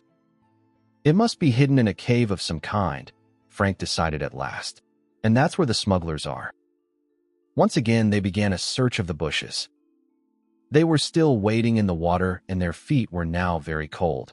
But they searched patiently and carefully, brushing aside the branches, peering into the bushes. But it seemed they were to find nothing but the uncompromising rocks and moss beyond. At last, however, as they were approaching a part of the cove which they had not visited before, Frank, who was in the lead, stumbled suddenly forward. His groping feet had failed to encounter bottom, and he had lost his balance. With great presence of mind, he kept the flashlight high in the air. He had stepped into a deep hole, and although he was up to his neck in water, he kept his arm raised, keeping the flashlight free of the wetness. "Here, take the light," he gasped in a hoarse whisper. Joe leaned over and grasped the flashlight. "Deep water here," muttered Frank, as he tried to scramble back into the shallows. But the hole into which he had fallen was a sudden drop, and it was necessary for Joe to grasp his brother's outstretched hand before he could regain the shallow water. At length, soaked to the skin, Frank again stood beside his brother. "Good thing it wasn't any deeper," he remarked. "The bottom is pretty level around here. It's funny there should be a deep hole like that." Frank gave a sudden exclamation. "I know how that came to be there," he whispered. "That's a channel. See how close it is to the shore. The water shouldn't be so deep right there." "Why should it be a channel?" "To let that motorboat get into shore, or the rowboat. They'd run aground otherwise. Give me the light. I'll bet we've found where that boat was hidden." He played the flashlight on the surface of the water, and then they could see clearly that the bottom of the cove was broken by a deep channel at that point, several feet in width, leading directly toward a clump of bushes at the shore. Keeping well to the side of the channel and in the shallow water, the Hardy boys made their way over to the bushes. Then, when the beam of the flashlight was cast on the dense covert of branches, the mystery was clear. Beyond the bushes was a dark opening in the rock. "A cave!" exclaimed Frank in a suppressed tone. It was so cleverly concealed that it could not have been seen in the clear light of the day except at close quarters. The glare of the flashlight, however, cast the dark opening into prominence behind the screen of leaves. This, then, was the explanation of the boat's disappearance. There was a channel in the cove enabling the smugglers to row the boat directly into this cave in the rock. This also probably explained the presence of the motorboat. "They went in here," said Joe. "We'll explore it." Having gone so far, there was no going back. The boys were fully determined to keep on the track of the smugglers. They did not know what lay behind the darkness of that silent and mysterious opening in the rock, but they meant to find out, no matter what the risks. Cautiously, they advanced into the bushes, which gave way protestingly before them. The branches whipped their faces. The water was still shallow, for there was a narrow ledge along the side of the channel, and, moreover, it was now low tide. At last the bushes closed behind them. The Hardy boys were standing in the entrance to a secret passage, pressed close against the rocky wall of the cave. Chapter 17. The Chamber in the Cliff. Frank switched on the flashlight. The beam illuminated the depths of the dark passage. Far ahead of the brothers, they glimpsed a gray shape just above the surface of the glistening water. For a moment, they were startled. Then they recognized that the gray shape was nothing more than the rowboat that had passed by them in the darkness outside the cove. It had been drawn up close to a natural wharf hewn out of the solid rock.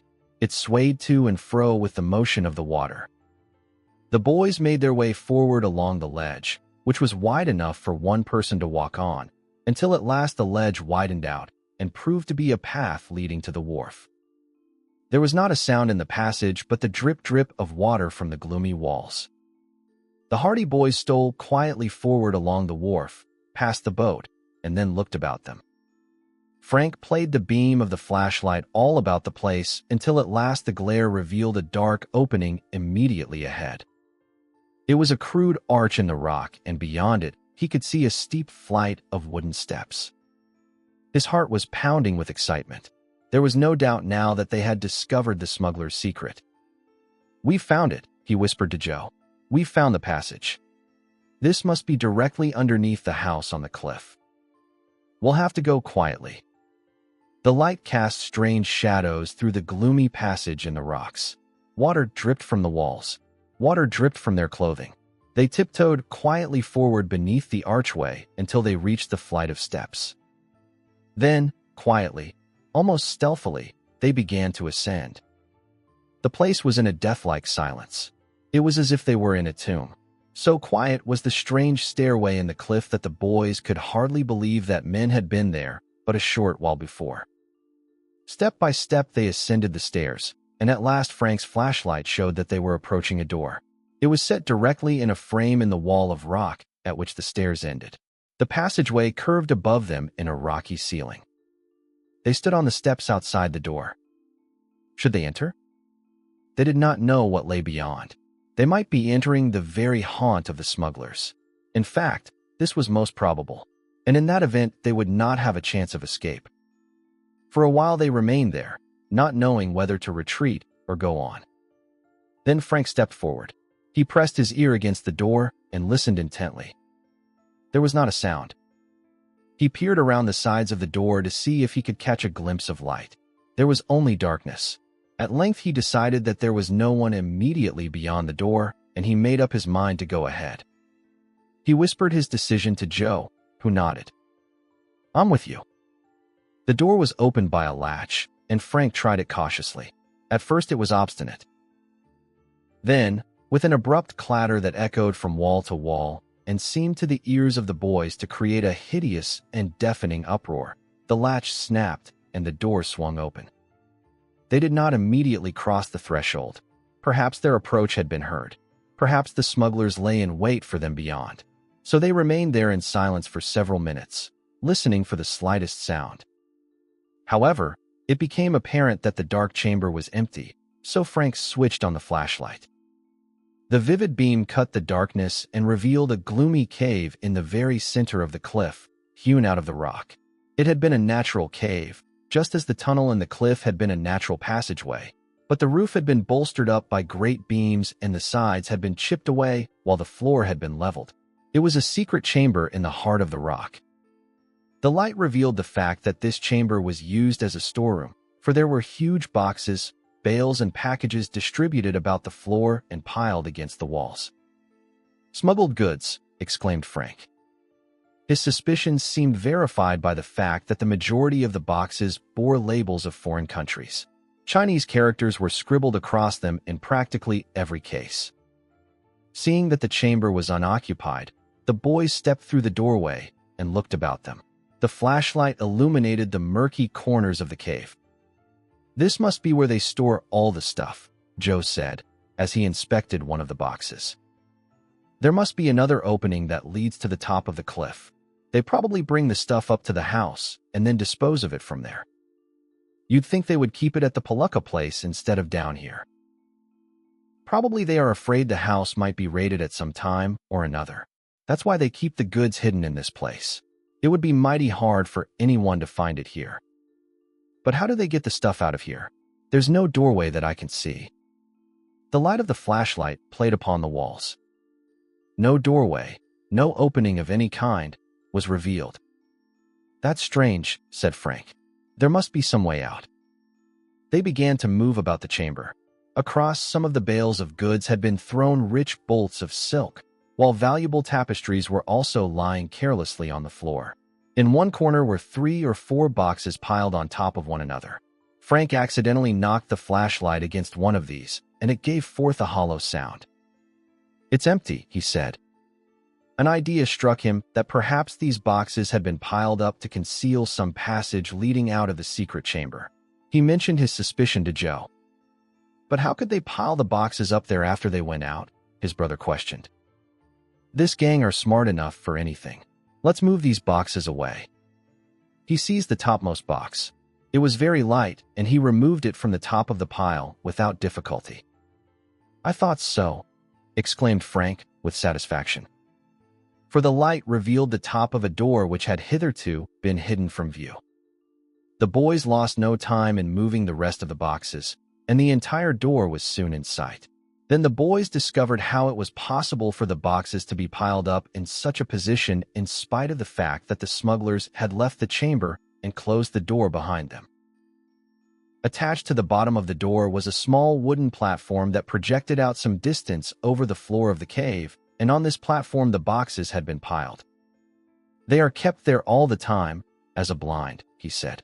"Whenever anyone leaves the cave and closes the door, the boxes swing in with the platform, and it looks as though they were piled up on the floor." The ingenuity of the contrivance won their reluctant admiration. "What shall we do?" asked Joe, looking through the doorway into the darkness beyond. "Go ahead. We've come this far, and there's no sense in turning back. Let's go." Frank stepped on into the passage beyond. He had hardly switched on the flashlight, revealing a crude flight of stairs that led from the rocky landing, before he stiffened and laid a warning hand on his brother's arm. "Voices," he whispered. They listened. They heard a man's voice in the distance. They could not distinguish what he was saying, for he was still too far away, but gradually the tones grew louder. Then, to their alarm, they heard footsteps. Hastily, they retreated into the secret chamber. "Quick, the door," snapped Frank. They closed the door quietly. "Now the boxes. If they come in here, they'll notice that the boxes have been moved. Quick." Swiftly, the Hardy boys began to pile the empty boxes back on the platform that projected from the bottom of the door. They worked as quietly as possible, and as they worked, they heard the footsteps on the stairs drawing closer and closer. Finally, the topmost box was in place. Out the other door. They sped across the floor of the chamber toward the door that led to the stairs they had just recently ascended, but hardly had they reached it before they heard a rattle at the latch of the door on the opposite side of the cave. "We haven't time," whispered Frank. "Hide." The beam of the flashlight revealed a number of boxes close by the door. Over these boxes had been thrown a heavy bolt of silk, the folds of which hung down to the floor. They scrambled swiftly in behind the boxes, pressing themselves close against the wall. They did not have more than time to hide themselves and switch out the light before they heard the other door open. "There's a package of dope in that shipment that came in last night," they heard a husky voice saying. "We'll bring it upstairs, for Burke says he can get rid of it for us right away. No use leaving it down here." "Right," they heard someone else reply. "Anything else to go up?" "No. We won't start moving the rest of this until the end of the week. It's too dangerous. Let Burke take out the shipment he has, along with this dope, and then we'll lay low for a few days. I'm getting a bit nervous." "What does the big boss think about it?" "That's his idea too. Here, wait till I switch on that light." There was a click, and suddenly the chamber was flooded with light. The cave had been wired for electricity. The Hardy boys crouched in their hiding place. Their hearts were pounding madly. Would they be discovered? Footsteps slowly approached the boxes behind which they were concealed. Chapter 18. A startling discovery. The Hardy boys were tense with a realization of their peril. The strong electric light that hung from the center of the ceiling cast such a vivid illumination that they were sure they would be seen, particularly when they found that the boxes behind which they were hidden were spaced some distance apart. But for the folds of silk that hung down over the opening, they would certainly have been seen. "Here's some of that special silk," they heard the first man say. Perhaps I'd better bring it up too. Burke was saying he could handle some more silk. We're done for, thought Frank. If he ever comes close enough to pick up that silk, he'll see us, sure. But the other man objected. What's the use? You won't get any more thanks for carrying all that stuff upstairs, even if Burke does take it. And if he doesn't, you'll just have to cart it all the way down again. My motto in this gang is to do just what Snackley tells me, and no more. I guess you're right. We'll just bring up the dope. To the relief of the boys, the man turned away and went back to the other side of the chamber. They could hear a rustling sound. Then came the words. Well, we've got it. Let's go back up. The switch snapped, and the cavern was steeped in darkness immediately. It was a darkness immeasurably welcome to the lads crouched behind the boxes. They began to breathe more easily. They heard the door close, and then they could hear the footsteps of the two men as they ascended the stairs in the passageway. When the footsteps could be heard no more, Frank switched on the flashlight with a sigh of relief. That was a close call. Gosh, but I was sure they had us. We wouldn't have had any chance with that pair. You can bet your life they carry guns. Well, let's follow them. I'm with you. We know we're on the right track. And we know we're liable to blunder right into the whole den of smugglers if we don't watch our step. It's going to be ticklish from now on. It can't be any more ticklish than it has been. I lived about 10 years while that pair was in here. They crossed the chamber and again opened the door.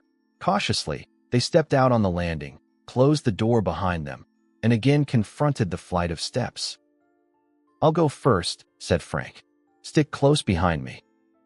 He decided to turn out the flashlight, because it was barely possible that the smugglers might have a guard at the top of the stairs, in which event their approach would be discovered. So, in the inky blackness, they ascended step after step. They reached the top of the first flight of stairs, and then they found themselves upon a crude landing of planks which ran along the side of the rock wall for some distance until it ended in another flight of steps. Here the boys stopped again to listen. All was as silent as the tomb save for the distant pounding of the sea upon the cliff. I don't hear a sound, whispered Joe. Come on, came from his brother. The passage through the rock was of considerable depth, and they went on up countless steps until their limbs were weary. They had never realized that the cliff was so high until now. But at length they reached the final landing, and there they were confronted by another door. This door, they assumed, either led out into the open or into some cave just below the surface of the ground. Perhaps, thought Frank, it even led into the cellar of the Palooka house. The boys pressed close to the door, taking care to make no noise, and listened. They heard not a sound. Still, with the caution arising from their previous narrow escape, they decided to wait a little while longer. As later events proved, it was well that they did. For a while they could hear nothing from beyond the door, and there was no indication that anyone was there. But, after listening intently for as long as 5 minutes, they heard a queer shuffling sound, and then a sigh. That was all. Someone there, breathed Frank, in a low whisper. Joe nodded in the darkness.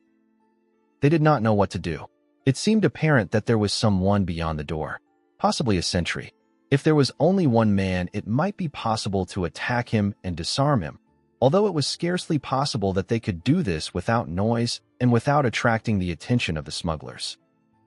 The problem was solved for them. A door thudded in the distance. Then there was a muffled murmur of voices, growing in volume, and a trampling of feet. I tell you, this nonsense has gone far enough. He'll sign, and he'll sign right now, or I'll know the reason why. The boys started. For the voice was none other than the voice of the man who had ordered them out of the cove that afternoon. That's the stuff, Chief, returned someone. Make him sign and promise to keep his mouth shut. If he doesn't, he'll never live to tell about it. That's one thing sure, snapped the first man coldly. There was the sound of a switch being snapped, and then the boys could see a yellow beam of light beneath the door at their feet. From the sounds, they judged that 3 or 4 men had entered the room beyond. Well, he's still here, said the man who had been addressed as Chief. He strode across the room, and the boys could hear a chair scrape on the board floor. You'll find that this is an easier place to get into than it is to get out of. A weary voice answered him. The tones were low. The boys could not make out the words. You're a prisoner here, and you'll be a prisoner here until you die unless you sign that paper. Again the weary voice spoke, but, as before, the tones were so low that the words were indistinguishable. You won't sign, eh? We'll see about that. Wait till he goes hungry for a few days, and then he'll think differently. Put in one of the other men. There was a hoarse laugh from his companions. Yes, you'll be hungry enough before we're through with you. I can promise you that, said the harsh voice. Are you going to sign? No, they heard the prisoner in the other room answer. Who was this man who was evidently held captive by the smugglers in the underground room? The same thought was in the mind of each boy as he listened to the conversation. You know too much about us. You found out too much, and we'll never let you get out of here to use your information. You may as well get that straight. You've read that paper. If you don't sign it, you will starve. The prisoner evidently did not reply. Give him a taste of the hot iron, suggested one of the smugglers. No, nothing like that. It's too crude. I'm giving him his chance. He can sign this paper now or take the consequences. Still there was no reply. Getting obstinate, are you? Won't you even answer me? The leader of the gang was evidently getting angry. Suddenly he shouted out. Sign this paper, Hardy, or you'll starve, as sure as my name is Snackley. Chapter 19. Captured. The worst fears of the Hardy boys were realized. They had been unable to distinguish clearly the voice of the prisoner until then, for it had been muffled by the intervening door, but all along they had suspected that it was their father. Now they knew, and they knew also that he was a captive of Snackley, the head of the gang of smugglers. Joe gave a perceptible start, but Frank laid a warning hand upon his brother's arm. Now, of all times, there was need for caution. They listened. I won't sign it, replied Finn and Hardy clearly. Snackley replied. You heard what I said. Sign or starve. I'll starve. You'll think differently in a day or so. You're pretty hungry now, Hardy, but you'll be a lot hungrier later on. And thirsty too. You'll be ready to sell your soul for a drop of water or a bite to eat. I won't sign. After all, we're not asking very much. You've discovered a number of things that we want you to forget about. It won't hurt you to go back to Bayport and say that you couldn't find out anything about us. Nobody knows where you have been. I've found out all I wanted to know about you, Snackley. I've got enough evidence to send you to the penitentiary for the rest of your life. And I have more than that. What do you mean, more than that? I know enough to have you sent to the electric chair. There was a sudden commotion in the room, and 2 or 3 of the smugglers began talking at once. You're crazy, shouted Snackley, but there was a current of uneasiness in his voice. You're crazy. You don't know anything about me. I know enough to have you sent up for murder. All the more reason why you're not going to get out of here without signing this paper. You can count yourself lucky you have even this chance of getting out alive. By all rights, we should knock you on the head and heave you over the cliff into the sea. I won't sign. Don't be foolish. All we ask you to do is to agree that you won't make use of the information you have. I admit that you've stumbled on some of our secrets, and we can't afford to turn you loose and have the federal agents about our ears in no time. You must trust me very much. What is to prevent me from signing that paper and then going back on my word? Asked Finn and Hardy curiously. We know you too well, Hardy. We know that if you signed that promise, you would keep it. Exactly, and that is why I won't sign it. I wouldn't be doing my duty if I agreed to any scheme that would protect you. How about your family? Are you doing your duty to them by being so obstinate? Break time equals 0. 5s/. There was silence for a while. Then Fenton Hardy answered slowly. They would rather know that I died doing my duty than have me come back to them as a protector of smugglers and criminals. You have a very high sense of duty, sneered Snackley. But perhaps you'll think better of it after a while. Are you thirsty? There was no reply. Are you hungry? Still no answer. You know you are, and you'll be hungrier and thirstier before we are through with you. We'll put food and water in your sight, but you won't be able to reach it. You'll die of thirst and starvation unless you sign that paper. I'll never sign it. All right, come on, men. We'll leave him to himself and give him time to think about it. Footsteps resounded as Snackley and the others began to leave the room, and finally they died away and a door banged. Fenton Hardy was left alone. Joe made a sudden move toward the door, but Frank restrained him. Not just yet, he cautioned. They may have left someone to guard him. So the boys waited, listening intently at the door. But there were no further sounds from within the room. At length, satisfied that his father had indeed been left alone, Frank fumbled for the latch of the door. Noiselessly, he managed to open it. He pressed in on the door until it was open about an inch. Then he peeped through the aperture.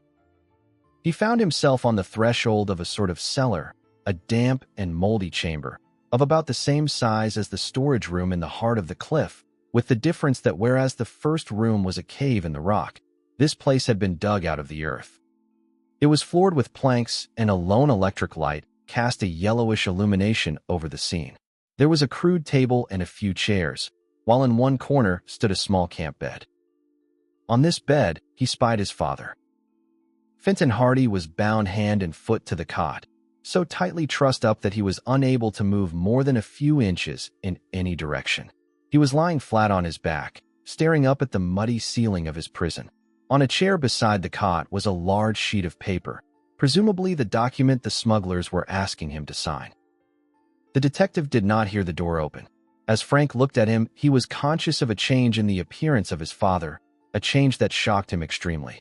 For Fenton Hardy was thin and pale, his cheeks were sunken, and he looked like a man who was famished for want of food. Frank opened the door a little wider and tiptoed into the room. Joe followed quietly. They knew that there was danger of the smugglers returning at any moment. They knew that they must work swiftly and quietly if they were to effect the release of their father. A slight sound attracted Fenton Hardy's attention, and he slowly turned his head. When his gaze rested on the figures of the two boys who were stealing across the floor toward him, he almost uttered an exclamation of amazement, but he managed to check the involuntary utterance, although his face lighted up with relief. Quickly, the Hardy boys reached his bedside. Frank drew out his pocket knife and, without a word, without even a whisper, began to hack at the ropes that bound his father. But the knife was dull, and the ropes were heavy. Joe had lost his knife in the water soon after they had left Bayport, and although he searched about the room, he was unable to find one, so he set himself to the laborious business of trying to untie the knots. Every moment was precious. At any second, the boys knew, they might hear the footsteps of the approaching smugglers. They worked with frantic caution, working against time. Frank hacked at the ropes, but the dull blade seemed to make little progress. Joe fumbled at the obstinate knots until his fingernails were broken, but he could scarcely loosen the strands. Minutes passed, slowly and agonizingly. Fenton Hardy could give no assistance. He had to lie there in silence, not daring even to encourage the lads by a whisper. The silence was broken only by the heavy breathing of the two boys, by the scarcely audible sound of the knife against the ropes. At last the knife cut through one of the ropes and Fenton Hardy's feet were free. Frank pulled the ropes away, but a loose end fell on the floor with a light sound. Slight as the noise was, it seemed to them almost deafening, in view of the necessity for silence. Desperately, Frank prepared to set to work to cut through the ropes that bound Fenton Hardy's arms. And, even as he reached over with the knife, they heard a sound that sent a thrill of terror through them. It was a heavy footstep beyond the door through which the smugglers had recently disappeared.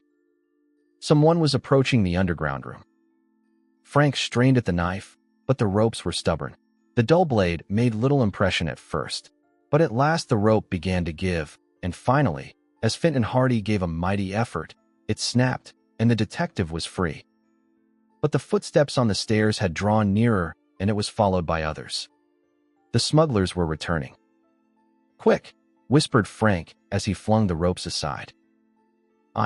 I can't, hurry," gasped out Fenton Hardy. "I've been here too long." He could hardly utter the words. His face showed his exhaustion. "But we've got to hurry, Dad," came excitedly from Frank. "See if you can't make it." I'll do my best," returned his father. "If those fellows come back, let's fight for it," put in Joe desperately. "You bet we'll fight," answered Frank in a voice that meant a great deal. Fenton Hardy got to his feet as hastily as he could, but when he stood up on the floor he reeled and would have fallen had not Joe grasped his arm.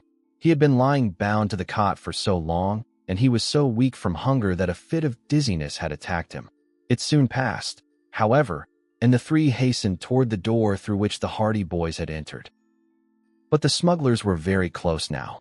The Hardys could hear the coarse voices just outside the other door. There was no chance of escape. Just as the Hardy boys and their father crossed the threshold, the door on the opposite side of the room was flung open. Frank had a confused glimpse of the dark man, Snackley, whom they had seen in the cove that afternoon, with half a dozen rough men crowding behind him. Then he saw Snackley whip a revolver from his pocket. The chief of the smugglers was filled with astonishment, but he did not lose his presence of mind. The weapon was leveled at Frank before he had time to close the door. Snackley did not speak. He pressed the trigger and the revolver roared, the echoes crowding on one another in that narrow space. The bullet chipped into the wood of the door. Frank ducked. Joe, who was in the lead, flung himself to one side. Fenton Hardy stumbled out onto the landing at the top of the stairs. "Come back," roared Snackley, plunging across the room. "Come back, or I'll fire again." As the smuggler drew closer, Frank crouched for a spring and then leaped directly at Snackley. He struck out at the man's wrist, and the revolver flew out of the rascal's grasp, skidding across the floor into a corner. Then they grappled, and so sudden had been Frank's attack that the smuggler was taken by surprise, and he reeled up against the wall. But his companions rushed to his rescue. Frank was swiftly overpowered and dragged away, while other smugglers, with drawn revolvers, pursued Joe and Fenton Hardy out onto the landing. Being unarmed, they were forced to submit, otherwise they would have been shot without mercy. The struggle was short. The menacing revolvers gave the smugglers the upper hand. Within 5 minutes, Fenton Hardy was bound to the cot again, while the Hardy boys were seated, trussed up, and unable to move, on 2 chairs nearby. They were captives of the smugglers. Chapter 20. Dire Threats. Snackley, once he had recovered from his first consternation and surprise, was in high humor. "Just in time," he chuckled, rubbing his hands with satisfaction. "Just in time. If we'd been a few minutes later, they'd have been away from us altogether." The Hardy boys were silent. They were sick with disappointment. It had seemed that escape was certain, and then, in a twinkling, the tables had been turned, and now they were all worse off than they had been before. "What will we do with them, Chief?" asked one of the men. The voice sounded familiar to the boys, and they looked up. Not altogether to their surprise, they saw that the fellow was none other than Redhead, whom they had seen at the Palooka place the day Frank discovered his father's cap. "Do with them?" exclaimed Snackley. "That's quite a problem. We have 3 on our hands now, where we had only 1. We have to make 3 people keep their mouths shut instead of only 1. We have 3 people to keep guard over now." "We ought to do what I wanted to do in the first place," declared Redhead doggedly. "As long as Hardy is alive, he's dangerous." "You mean we should get rid of him?" "Sure, we ought to get rid of him, and get rid of those boys of his too." "That's easier said than done," returned Snackley, but with a sinister look at the man on the cot. "I should think you had enough on your conscience already, Snackley," exclaimed Fenton Hardy. "But I suppose you're hardened enough for anything," he added bitterly. He was thinking more of his sons and their possible fate than of himself. "Don't you bother about my conscience," sneered Snackley, but a shadow crossed his face. "What do you know about me, anyhow?" he demanded roughly. "I know all about what happened to Felix Palooka. He had a big treasure hidden in that house on the cliff, and you got it. And then you started to use the place for your smuggling operations." "Oh, shut up," Snackley snapped. "I'm going to fix you, and those kids of yours, too. Just wait and see." 4 of the smugglers had been whispering among themselves at the back of the room during this talk between the chief smuggler and the detective, and now one of these men stepped forward. "Got a word to say to you, Chief," he began, addressing Snackley. "What is it now?" The chief smuggler's voice was surly. "It's about what's to be done with these 3. Now we have 'em prisoners. returned the man hesitatingly. Of course, your business is your own, and we're not asking any questions about what happened to Felix Paluca, but we're in this game of smuggling, see? We don't stand for anything that's too red-handed. That's the truth, put in another of the men. Kind of chicken-hearted, sneered Snackley. You look out, or I'll fire the lot of you. No, you won't, Chief, replied the first man who had addressed him. We've helped in this smuggling, and we're going to have our full share of what's coming to us. We've got another plan about those 3 prisoners, put in a fellow who had not yet spoken. I think it would work out grand. What plan? Questioned the chief smuggler briefly. We've been talking about Li Chong. What about him? Turn him over to Li Chong. He's sailing back to China in the morning. Have him put on board his ship. Snackley scratched his head for a moment. Evidently, the idea caught his fancy. Not bad, he muttered. I hadn't thought of Li Chong. Yes, he'd be able to look after them. He'd see to it that they never returned, and he grinned grimly. He'd probably dump him overboard before they got to China at all, declared Redhead smugly. Li Chong doesn't like to feed passengers if they can be got rid of. So much the better. We won't be responsible. Leave it to Li Chong. The old villain would just like to have 3 white men in his power. He'll attend to them. Snackley reached over and picked up the document from the floor, where it had fallen in the struggle. He glanced at it and then tore it into pieces. We won't need this. You've lost your chance, Hardy. If you had signed it, you would have been free by now. But you'll never be free, not with 3 of you knowing our secret. It's too risky. You'll all be turned over to Li Chong. He brought in a little cargo this week, and his ship is to sail in the morning. You will go with him. Fenton Hardy was silent. He had resolved not to plead for his own safety. Well, said Snackley, haven't you anything to say? Nothing. Do as you wish with me, but let the boys go. We'll stick with you, Dad, said Frank quickly. We sure will, added Joe. You certainly will, declared Snackley. I'm not going to let one of you have the chance of getting back to Bayport with your story. The chief of the smugglers stood in the center of the room for a while, contemplating his captives with a bitter smile. Then he turned suddenly on his heel. Well, they're safe enough, he said to Redhead. We have that business with Burke to attend to. You too, he said, speaking to 2 of his men, had better go down to the cove and take the rowboat out. Signal to Li Chong that we need the motorboat sent in at once. The rest of you come and help load Burke's truck. If any nosy policeman came along and found it in the lane, we'd be done for. How about them? Asked Redhead, indicating the prisoners. They're safe enough, but I guess we'd better leave one guard anyway. Malloy, you stay here and keep watch. Malloy, a surly and truculent fellow in overalls and a ragged sweater, nodded and sat down on a box near the door. This arrangement seemed to satisfy Snackley, and after warning Malloy not to fall asleep on the job and to see to it that the prisoners did not escape, he left the room, followed by Redhead and the other smugglers, with the exception of 2 who left by the other door. Their footsteps could be heard as they went down the flight of stairs leading to the bottom of the cliff. A heavy silence fell over the room after the departure of the smugglers. Malloy crouched gloomily on the box, gazing blankly at the floor. The butt of a revolver projected from his hip pocket. Frank strained against the ropes that bound him to the chair, but the smugglers had done their task well. He could scarcely budge. We're done for, I guess, he heard Joe say. Frank seldom gave up heart, but this time he could see no ray of hope. I'm afraid so. Looks as if we'd be with Li Chong by morning. But we don't want to go to China, Frank. We may never get to China, Joe. Didn't you hear what they said? For all we know, that rascally Chinaman, whoever he is, may heave us overboard when he gets well out in the ocean. You fellows shut up, growled Malloy. Shut up, I tell you, or I'll make it hot for you. And he tapped his revolver suggestively. After that, an ominous silence fell between the prisoners. Frank and Joe were downhearted. It looked as if their fate were sealed. Chapter 21. Quick work. The Hardy boys glanced over at their father on the cot. To their surprise, they saw that he was smiling.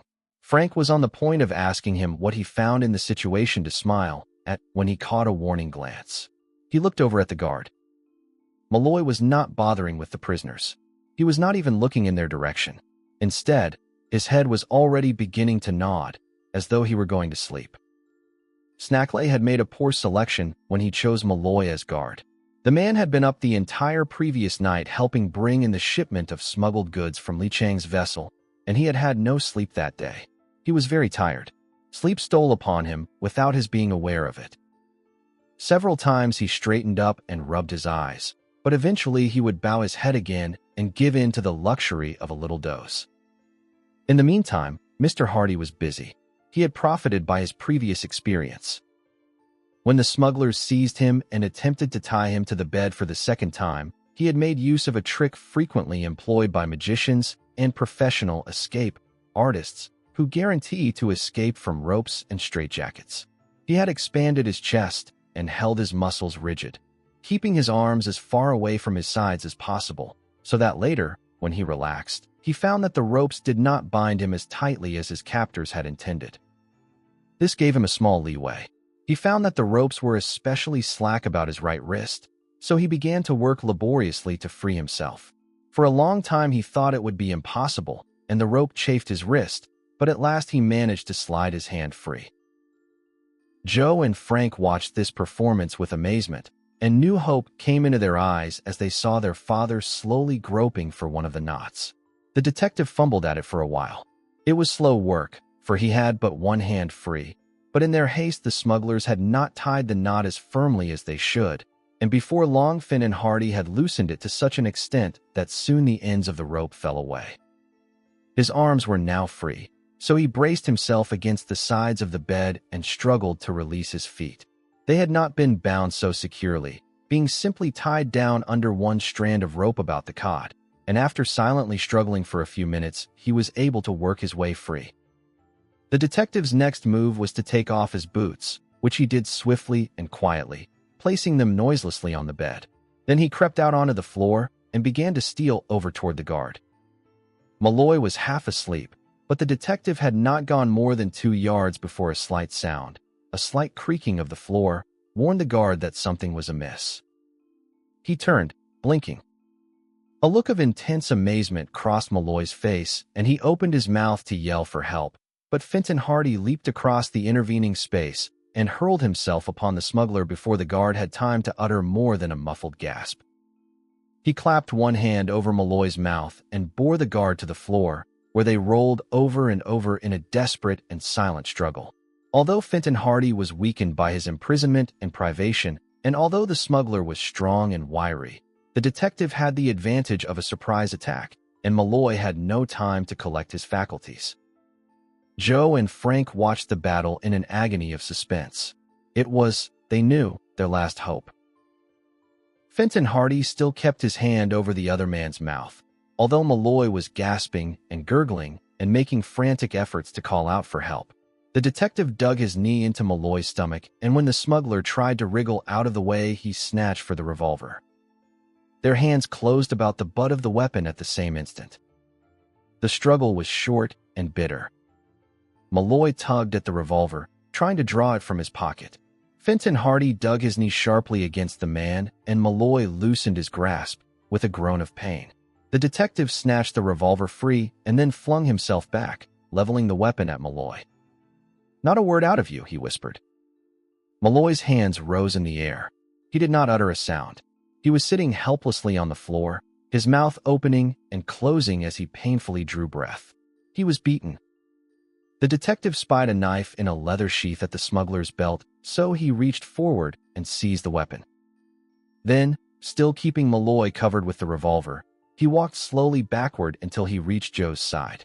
Without removing his eyes from the smuggler, Fenton Hardy bent down and sliced at the ropes that bound his son. The knife was sharp and the ropes soon fell apart. Joe leaped from the chair, casting aside the rope ends, and took the proffered knife. Then, while his father still covered Malloy, he went over to Frank and set him free.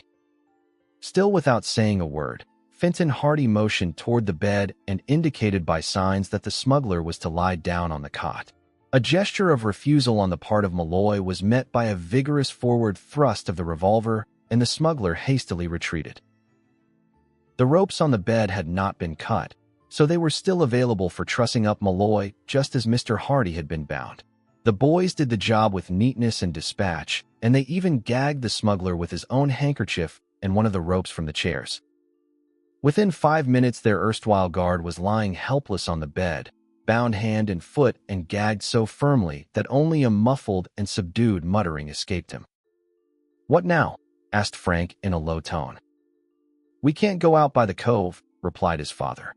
"There are 2 men down there now signaling to the motorboat. We'd better go upstairs." "Where does that lead to?" "Outside. It will bring us into the shed near the house." Fenton Hardy moved over toward the door. "We haven't any time to lose," he said. "I have the revolver. If we meet anyone—" He opened the door cautiously and peeped out. There was no one beyond. There was nothing but a flight of steps leading upward into darkness. The detective went forward, his sons following close at his heels. Step by step, they made their way on up in the darkness, for Joe had closed the door behind them and Frank did not dare make use of the flashlight. At last, Fenton Hardy came to a stop. He was fumbling at something immediately above. Then the boys saw a faint opening which grew larger above them and resolved itself into a square of gray light against which the head and shoulders of their father were fully silhouetted. Fenton Hardy had raised the trapdoor that concealed the entrance to the underground caves and passages. Mr. Hardy looked out carefully. There was no sign of the smugglers. He proceeded to the very top of the steps, then moved clear of the stairway. Frank and Joe followed, rising out of the ground like mysterious spirits of the earth, and the 3 stood in the shelter of the shed. It was a dark night, and the trees were moaning in the wind from the sea. Immediately before them rose the gloomy mass of the house on the cliff. There were no lights. In the direction of the lane, they could hear dull sounds, no doubt from the truck that the smugglers were loading with goods which were to be disposed of by the man called Burke. "Safe so far," whispered the detective to his sons.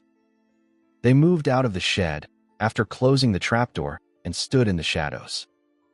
"We can't go by way of the lane," whispered Frank. "There's a prisoner in the cellar of that house," said Fenton Hardy. "I hate to go without setting him free." "A prisoner? I heard them talking about him. Why can't we go to town for help? Once they find us gone, they'll clear out. But 3 of us can't do much against this gang. They'll just capture us all again." The detective considered this for a moment. At last he sighed. "Yes, the risk is too great," he said. "And I've let you take too many risks already. We'd better go back to town." Having arrived at this decision, they moved slowly across the grass of the yard, heading toward the bushes that flanked the lane. The great bulk of the old stone house loomed heavily and darkly in the night. Then, suddenly, they heard a harsh sound that struck terror into their hearts, the clatter of the trapdoor being raised. Chapter 22. Into the haunted house. A hoarse shout came through the darkness. "Chief! Redhead! They've got away! Watch for him!" Someone was scrambling through the opening in the shed, bellowing in a frantic voice, warning the other smugglers of the escape. "Into the house!" snapped Fenton Hardy. He began to run swiftly across the yard toward the big, gloomy house. Frank and Joe followed. The man in the shed saw the moving figures. The darkness was pierced by a flash of crimson, and a revolver barked 3 times. From the lane came sounds of running feet. A man was shouting. "What is it? What's the matter?" "They've got away. Hardy and them boys. They've escaped. Look, there they are now, running across the yard." The revolver spoke again, but the shots were wild, for the detective and his sons were soon lost to view in the shadows of the house. With the uproar growing in volume behind them, they fled for the shelter of the building. It was their only refuge. If they attempted to escape to the road, they would be almost certain of meeting some of the smugglers. They could not go back down the passageway. If they retreated, they would be driven to the verge of the cliff. Fenton Hardy sped around to the back door and flung it open. The fugitives raced into the kitchen and closed the door behind them. Out of the darkness came a frightened voice. "Who's there?" It was so sudden and unexpected that their pulses leaped. They made no answer. "Who's there, I say?" Is it you, redhead? Still they did not reply. Fenton Hardy crept through the darkness in the direction of the voice. Speak. Quick. Speak, or I'll fire. The boys heard a sudden, scrambling sound. Their father had thrown himself upon the other man. The boys rushed in on the two struggling figures. There was a deafening roar and a streak of flame. The man of the house had been armed with a shotgun, and in the struggle it had exploded. Fortunately, the Hardy boys were not standing in the path of the shot, but the noise had attracted the attention of the smugglers outside the house, and in a few seconds the back door was flung open. "They're in here," someone yelled. "They're in the house." Fenton Hardy flung to one side the man with whom he had been struggling. "Upstairs," he called out to the two boys and ran on into the next room. A feeble light was burning, a candle standing in its own grease near the bottom of the staircase. Up these stairs they fled, Joe pausing long enough to extinguish the candle. The room was plunged into darkness just as the first of the smugglers rushed through the doorway. Fenton Hardy waited at the top of the stairs until the boys joined him. Somebody in the room below lit a match. The detective fired directly at the spluttering light. There was a muttered exclamation. The match was immediately extinguished by the smuggler who had been so incautious as to reveal his whereabouts in this manner. A whispered conversation followed. "He's at the top of the stairs," said one of the smugglers. "We can't rush him. He's got a revolver." "Only one." "Yes, the kids aren't armed." "Wait till he uses up his ammunition. Then we'll get him." There was another whispered colloquy, and then the smugglers apparently withdrew toward the doorway leading into the kitchen. Then, in a moment, a perfect fusillade of shots broke out. But Fenton Hardy and the boys had withdrawn past the turn in the staircase and were well protected. They could hear the uproar of gunfire as the smugglers riddled the staircase with bullets. "That should have finished him," they could hear Snackley saying. "If they're on the stairs at all, they're as dead as mutton by now." "Best be careful," muttered one of the men. "Hardy has a gun." "Where did he get it?" "From the guard. They tied him up. Lucky they didn't get away altogether. Wait till I talk to Malloy." "He was tied fast to the bed when we came back up the stairs. They had taken his gun and gagged him. He said they had just gone, so we made after them and came up through the trapdoor. They were just getting out of the shed when we saw him. What a fine chase we would have had if they had got out into the woods. Well, we have him trapped now." Whispers followed. The boys listened. Once they heard someone say, "The back stairs." Frank turned to his father. "They're going to rush us by the back stairs." "I hadn't thought of that," said Mr. Hardy. "I wonder if there is any way of reaching the attic." Frank took the flashlight from his pocket and switched it on. Just a few yards away, he could distinguish a flight of stairs leading up to a trapdoor in the ceiling. At the same time, he could hear a stealthy noise at the bottom of another flight of steps that led to the kitchen. "Hurry," he whispered, and the three moved silently down the hall until they reached the steps. Joe went up first, and Frank followed with the light, while Fenton Hardy stood at the bottom of the steps to cover their retreat with the revolver. When Joe reached the trapdoor, he pushed at it.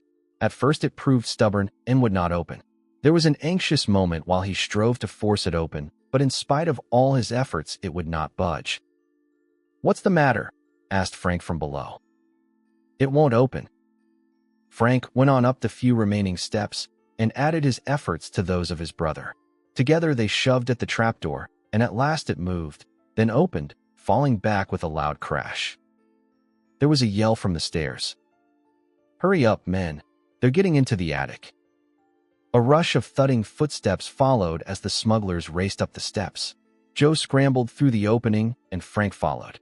Fenton Hardy was only halfway up the steps, however, when the first smugglers reached the hallway. The detective fired directly at them. The smugglers who were in the lead fell back in a desperate attempt to reach cover, and in so doing they collided with those behind. For a few moments confusion prevailed, and Fenton Hardy took advantage of it to spring up the few remaining steps, scramble through the opening, and fling the trapdoor back into place. The Hardys found themselves in the inky darkness of the attic. Frank switched on the flashlight, and in its glare they saw that they were in a dusty chamber immediately below the roof. Old boxes and rubbish lay about. Where did they go? They heard one of the smugglers ask. Into the attic, replied another. Now we've got them where we want them. That's what you said last time. They can't get out of there. We've got them cornered. Snackley's voice broke in. Hardy, he shouted. Mr. Hardy did not answer. Listen, Hardy, went on Snackley. We'll give you 1 minute to come down out of there. Still no answer. The floors are thin, Hardy. We can fire right through 'em. You can't get out. We have you cornered. Better come down. Frank flashed the light from side to side. It was evident that the smugglers spoke the truth. They were indeed cornered. An interval of silence followed. Then came. Your last chance, Hardy. Frank flashed the light upon his father.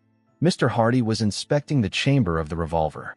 He held out the weapon with a gesture of despair. There were no more shells. A shot sounded from below, and a bullet ripped its way savagely through the flooring, but a foot or so away from where the three sat. Another bullet tore through the wood of the trapdoor. The Hardys sprang back and, making as little noise as possible, pressed themselves against the sloping walls of the attic, keeping as far away from the trapdoor as they could. A few more shots resounded. The bullets were unpleasantly close. Then Snackley spoke again. What do you think of it now, Hardy? Are you and your boys ready to come down? They did not answer, for they knew that if they did, their voices would reveal where they were standing and might bring a bullet. When they did not reply, Snackley spoke to his men. Let him have a few more. An angry chorus of revolver shots followed. In the midst of the uproar, some of the smugglers secured a long pole and pushed against the trapdoor with it. Before those above could avert the danger, the trapdoor was flung wide open. It fell back with a crash. A hand appeared through the trapdoor, holding a revolver, and then the head and shoulders of one of the smugglers followed. He peered into the darkness, holding the weapon in readiness.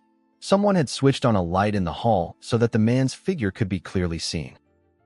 Come out of it, he snapped, pointing the revolver directly at the dim figure of Frank.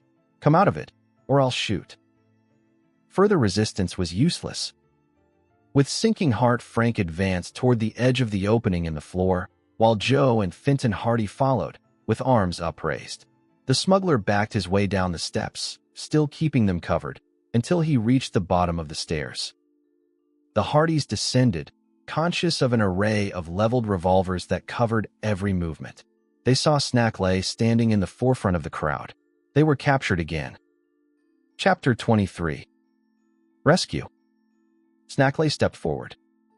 So, he sneered. You pretty nearly got away with it, didn't you? The captives did not answer. They were sick with disappointment. Just when escape had been within their grasp, the smugglers had outwitted them. You bit off a little more than you could chew when you stacked up against me, bragged Snackley. What'll we do with them, Chief? Asked one of the men. Take them back to the cave. We'll get them out to Li Chong right away. If they get away again, there'll be trouble for you. Keep an eye on them. Shouldn't we tie them up? There's no rope. It doesn't matter. Put a bullet through the first one that makes a false move. You hear that?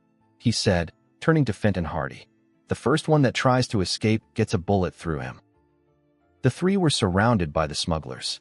The light shone on their evil, bearded faces and glittered on the drawn revolvers. Fenton Hardy's useless weapon had been snatched from him.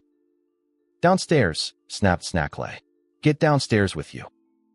He prodded Frank with the barrel of his revolver as he spoke. The Hardy boys moved toward the stairs, their father in the rear.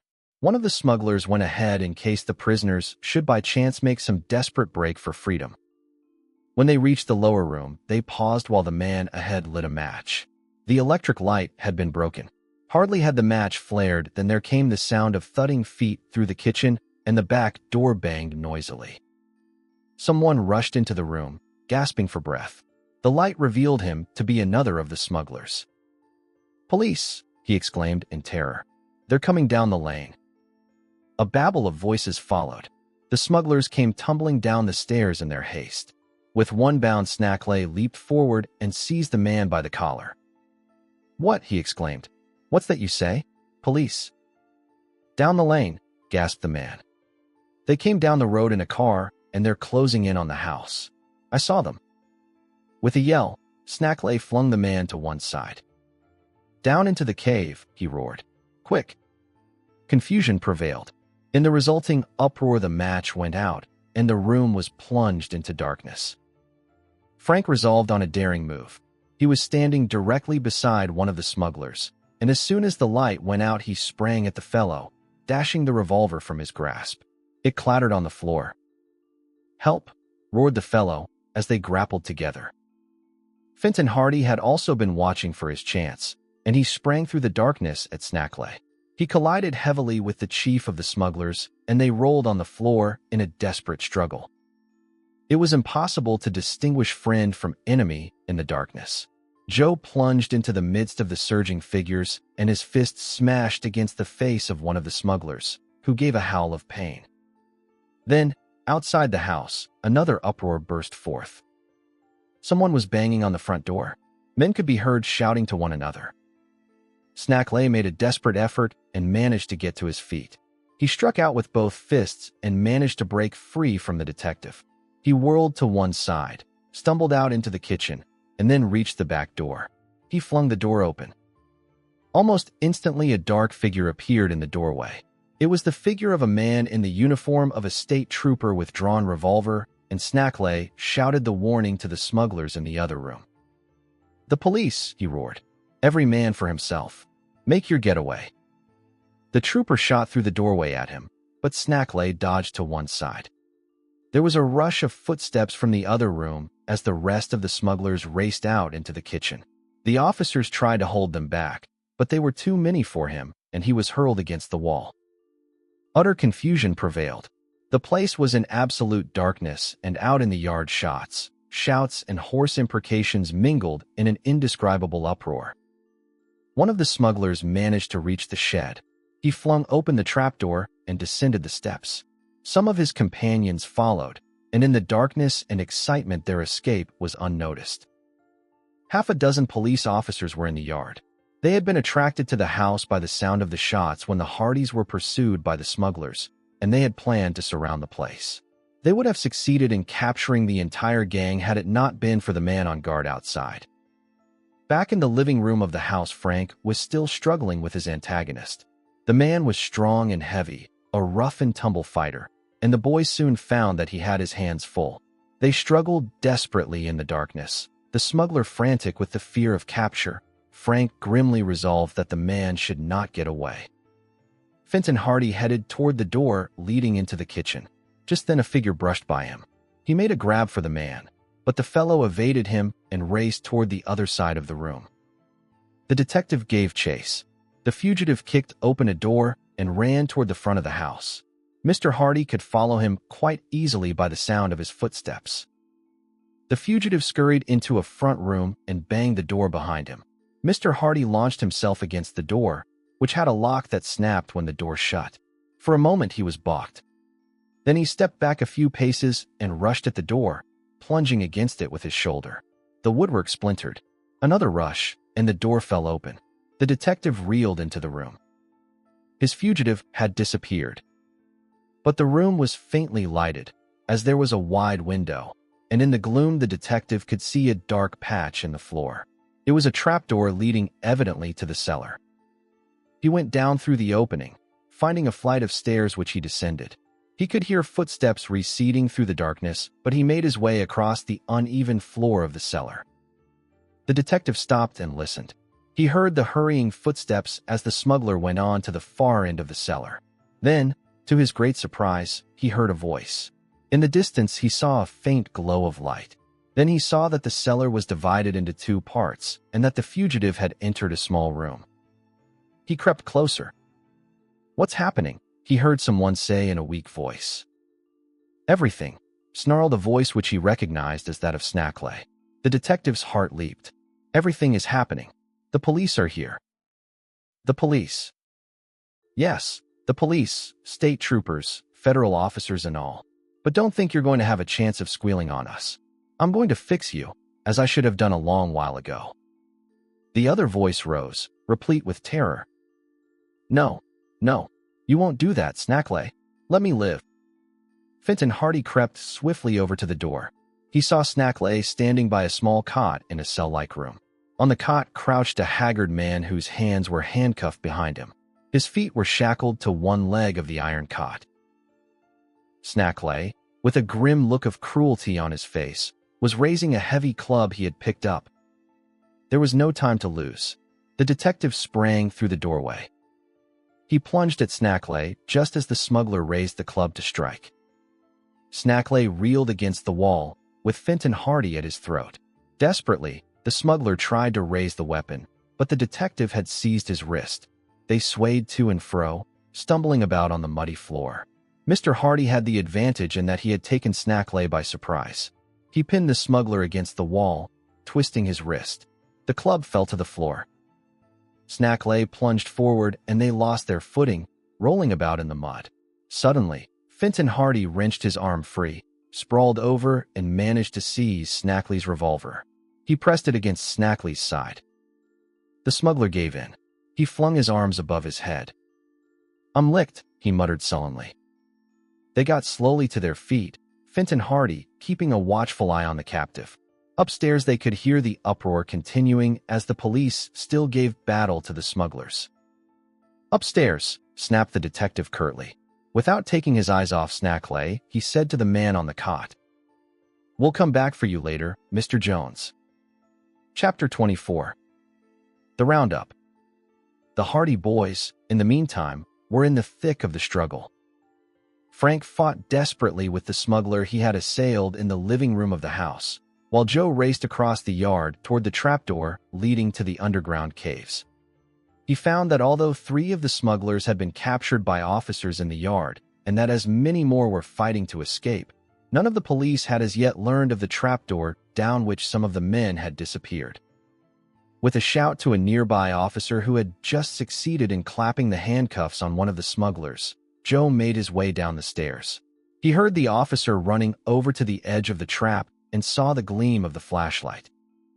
"Some of them got out this way," Joe shouted back to the officer. The man called to one of his companions, and then footsteps clattered on the stairs as Joe went on. He reached the door that opened into the chamber where his father had been a prisoner, but on entering the room, he found it empty. There were evidences of hasty flight, and the door on the far side of the room was wide open. "Secret passages? Exclaimed one of the officers as he came into the room.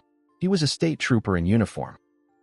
Joe led the way out through the opposite door and down the stairs that led toward the bottom of the cliff. The trooper who had spoken illuminated the way with his flashlight, and they clattered on down the stairs until they reached the storage room. Here, everything was in confusion. The escaping smugglers had evidently endeavored to take with them what goods they could, probably the smaller packages containing drugs, for boxes and parcels were overturned and strewn about the floor. "You seem to know this place pretty well," said one of the troopers, as Joe led the way across to the opposite door and stepped out onto the landing. "I've been here before, got in this way," he answered. "There's a water cave below this passage. They've probably made their getaway in the boat." They hastened down the passageway and came at last to the cave. As Joe expected, the boat was gone. "They got away," he said, in disappointment, as the trooper turned the flashlight onto the channel between the rocks. There was a shout from the darkness of the cove. "Give us a light," they heard. Joe gave a shout of joy. It was Tony Preto's voice. Then Joe and the troopers with him heard the steady beat of a motorboat. Joe seized the flashlight and ran out along the path leading to the entrance of the cave. The motorboat was not many yards away. Tony had been searching for the channel. "Right this way," Joe called out. "Head toward the right of the cave, and you'll be in deep water. A little further. Good." As the motorboat drew nearer, he saw that it was filled with men and that a rowboat was being towed behind. "We got him," cried Tony exultantly. "They were just getting out of the cove in the boat when we came up." "Who was with you?" asked Joe. "Police. The rest of them went up the shore road in a car." "We've caught the whole gang then. They raided the house and got the rest of the smugglers. We thought these fellows had made a getaway." "No chance, although it was mighty close. They pretty nearly slipped out of the cove right under our noses." The boat came to a stop beside the natural wharf of rock. One or two of the officers, revolvers in hand, clambered out. 3 of the smugglers had been captured while trying to escape from the cove in the rowboat. If they'd got out, we would never have caught them, said Joe. They were heading out toward a ship. A ship? Exclaimed one of the officers, a burly man in plain clothes. He stepped forward. Did they say anything about a ship? A man named Li Chong has a ship lying in wait outside the bay, said Joe. I heard them talking about it. Good, exclaimed the burly man. Now we'll capture the whole outfit. He turned to Tony. I suppose your boat is good for another little run. I'll say it is, sir. I want as many officers as we can spare, said the burly man. We'll go out and find that ship. Li Chong, did you say? He added, turning to Joe. That was the name. I know his ship. We've been trying to catch that villain for years. Darst, go on up and see how the rest of the men made out at the house on the cliff, and take as many officers as they can spare. There's a passage up through the rocks, I take it? Regular staircase all the way, sir, remarked Darst, one of the raiding officers. Good. Don't lose any time. The 3 smugglers were taken out of the boat and handcuffed, then escorted up the stairs, while the burly man, who was the chief of a squad of federal agents undertaking a drive against the smugglers on that part of the coast, remained with the motorboat. Within a short time, Darst returned with 3 more officers. He reported that a clean sweep had been made at the house. They have him all handcuffed and sitting in the kitchen, he said. Mr. Hardy got Snackley. Snackley? Exclaimed the federal man. Is it his gang? Yes, sir. He got Snackley in the cellar. One of his sons tackled Redhead Blunt, one of Snackley's sidekicks, and held him down until the police came in. When we brought our 3 in, that finished the roundup. It does so far. We're going out and grab Li Chong from that ship, and that'll clean everything up. The officers got into the motorboat, and Joe clambered in beside Tony Preto, who was at the wheel. The craft backed out of the channel into the deeper water of the cove, then sped out into Barmet Bay. Once we get out of the bay, we should see her lights, said the federal officer. Li Chong probably has his ship anchored just off the coast. This proved to be the case. The lights of the vessel were soon descried, and the motorboat sped toward it through the night. When the boat drew alongside, the federal man roared out, "Ahoy there!" A voice answered in Chinese. "Speak English," roared the officer. "Throw over a ladder, or we'll open fire on you." "Who there?" "The police." Jabbering voices and running footsteps suddenly created a commotion. One of the troopers fired his revolver into the air, and very promptly a ladder was lowered over the side of the vessel. "That's better," said the federal man, as he clambered up over the rail, revolver in hand. "I'll just talk to your skipper for a minute." The capture of Li Chong was without incident. When he was told that Snackley and the gang were captured, the Chinaman, who was a small, wizened little fellow with a villainous countenance, blandly submitted to arrest and consented to be taken ashore. There were only 2 or 3 members of the crew aboard, the others having shore leave. So 2 of the federal men were left in charge of the ship until relief could be sent from Bayport, and the motorboat made its way back to the cove. The roundup was complete. Snackley's smuggling gang had been completely broken up. Chapter 25. The Mystery Explained. The Hardy Boys were the heroes of Bayport when the news of the capture of Snackley and his men spread throughout the city next day. As for Tony Preto, he was the envy of all the chums of the 2 lads. Tony had all the luck, bemoaned Chet Morton, as the boys were all sitting in the barn back of the Hardy home next afternoon. This barn, which had been fitted up as a gymnasium, was a meeting place for the lads on occasions of importance. "We had to have a motorboat," said Frank. "Believe me, I was wishing more than once that the whole crowd was along." "And you'll get the reward for capturing Snackley?" asked Phil Cohen. "Not all of it. Dad gets half. Joe and I split the rest." "You haven't any kick coming. What's going to happen to Snackley?" "He'll probably go to the electric chair," answered Frank soberly. "Why?" "He murdered Felix Palukka, the miser." "Murdered him?" "Yes. Dad found that out in his investigations. Dad suspected all along that there was some connection between Snackley and the house on the cliff, especially when he found that Snackley and Palukka had been related. He went out to find out what he could, but the smugglers saw him and captured him. What about that fellow they had imprisoned in the cellar? Questioned Biff Hooper. Didn't you say Snackley was just going to kill him when your father saved him? That was the young fellow we saved in the bay that day. The young chap who told us his name was Jones. It wasn't his real name at all. His name is Yates, and he was one of the smugglers. Why was Snackley chasing him that day? Asked Perry Robinson. It seems that Yates got angry because he didn't get his full share of the money from the last smuggling trip, so he threatened to tell the police on Snackley. The smugglers locked him up, but he got away in one of the motorboats, so they chased him and ran him down. They thought to have killed him in the explosion or else drown him, but Joe and I managed to bring him ashore. We left him at the Kane farmhouse, but the smugglers came along next day and kidnapped him. They kept him prisoner in the cellar of the Palooka place after that. I still can't understand about those yells and shrieks we heard the first day we were out at the farmhouse, put in Phil Cohen. That was just to frighten us away. One of the men in the gang is a sort of half-wit, and they had him posted there to frighten people off by yelling and shrieking whenever anyone showed up around the place. He was the chap who stole our tools from the motorcycles, explained Frank. But after our visit there, added Joe, they thought it was too dangerous and that there might be an investigation, so they put Redhead and his wife and one of their men there to pose as renters of the place. So there weren't any ghosts after all, exclaimed Jerry Gilroy. Nary a ghost, laughed Frank. Snackley explained everything this morning in a confession. The whole gang is locked up, even to Lee Chong.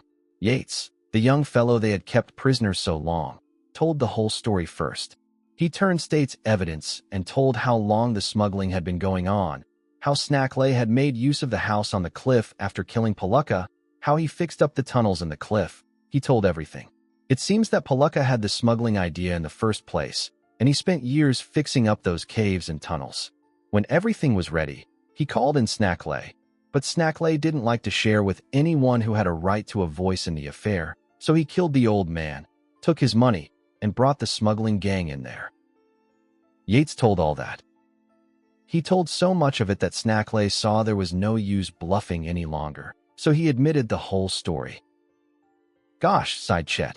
Just my luck. I was there in time to get scared to death by that half-wit, and there in time to get bawled out and chased off the farm by Redhead and his wife, but I missed out on all the fun at the last. Not much fun about it, declared Joe.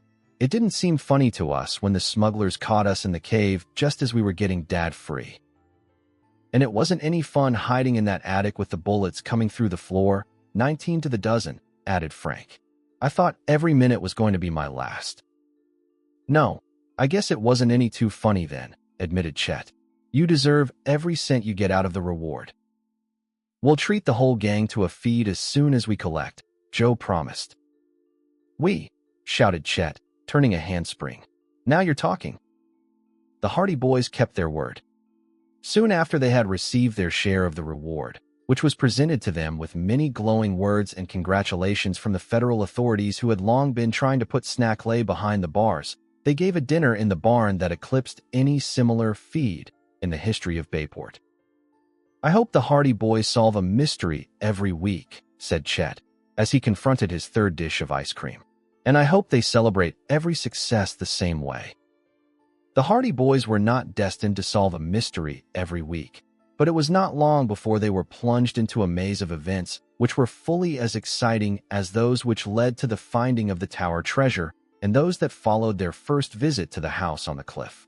The story of their adventures will be told in the next volume of this series, called The Hardy Boys, The Secret of the Old Mill.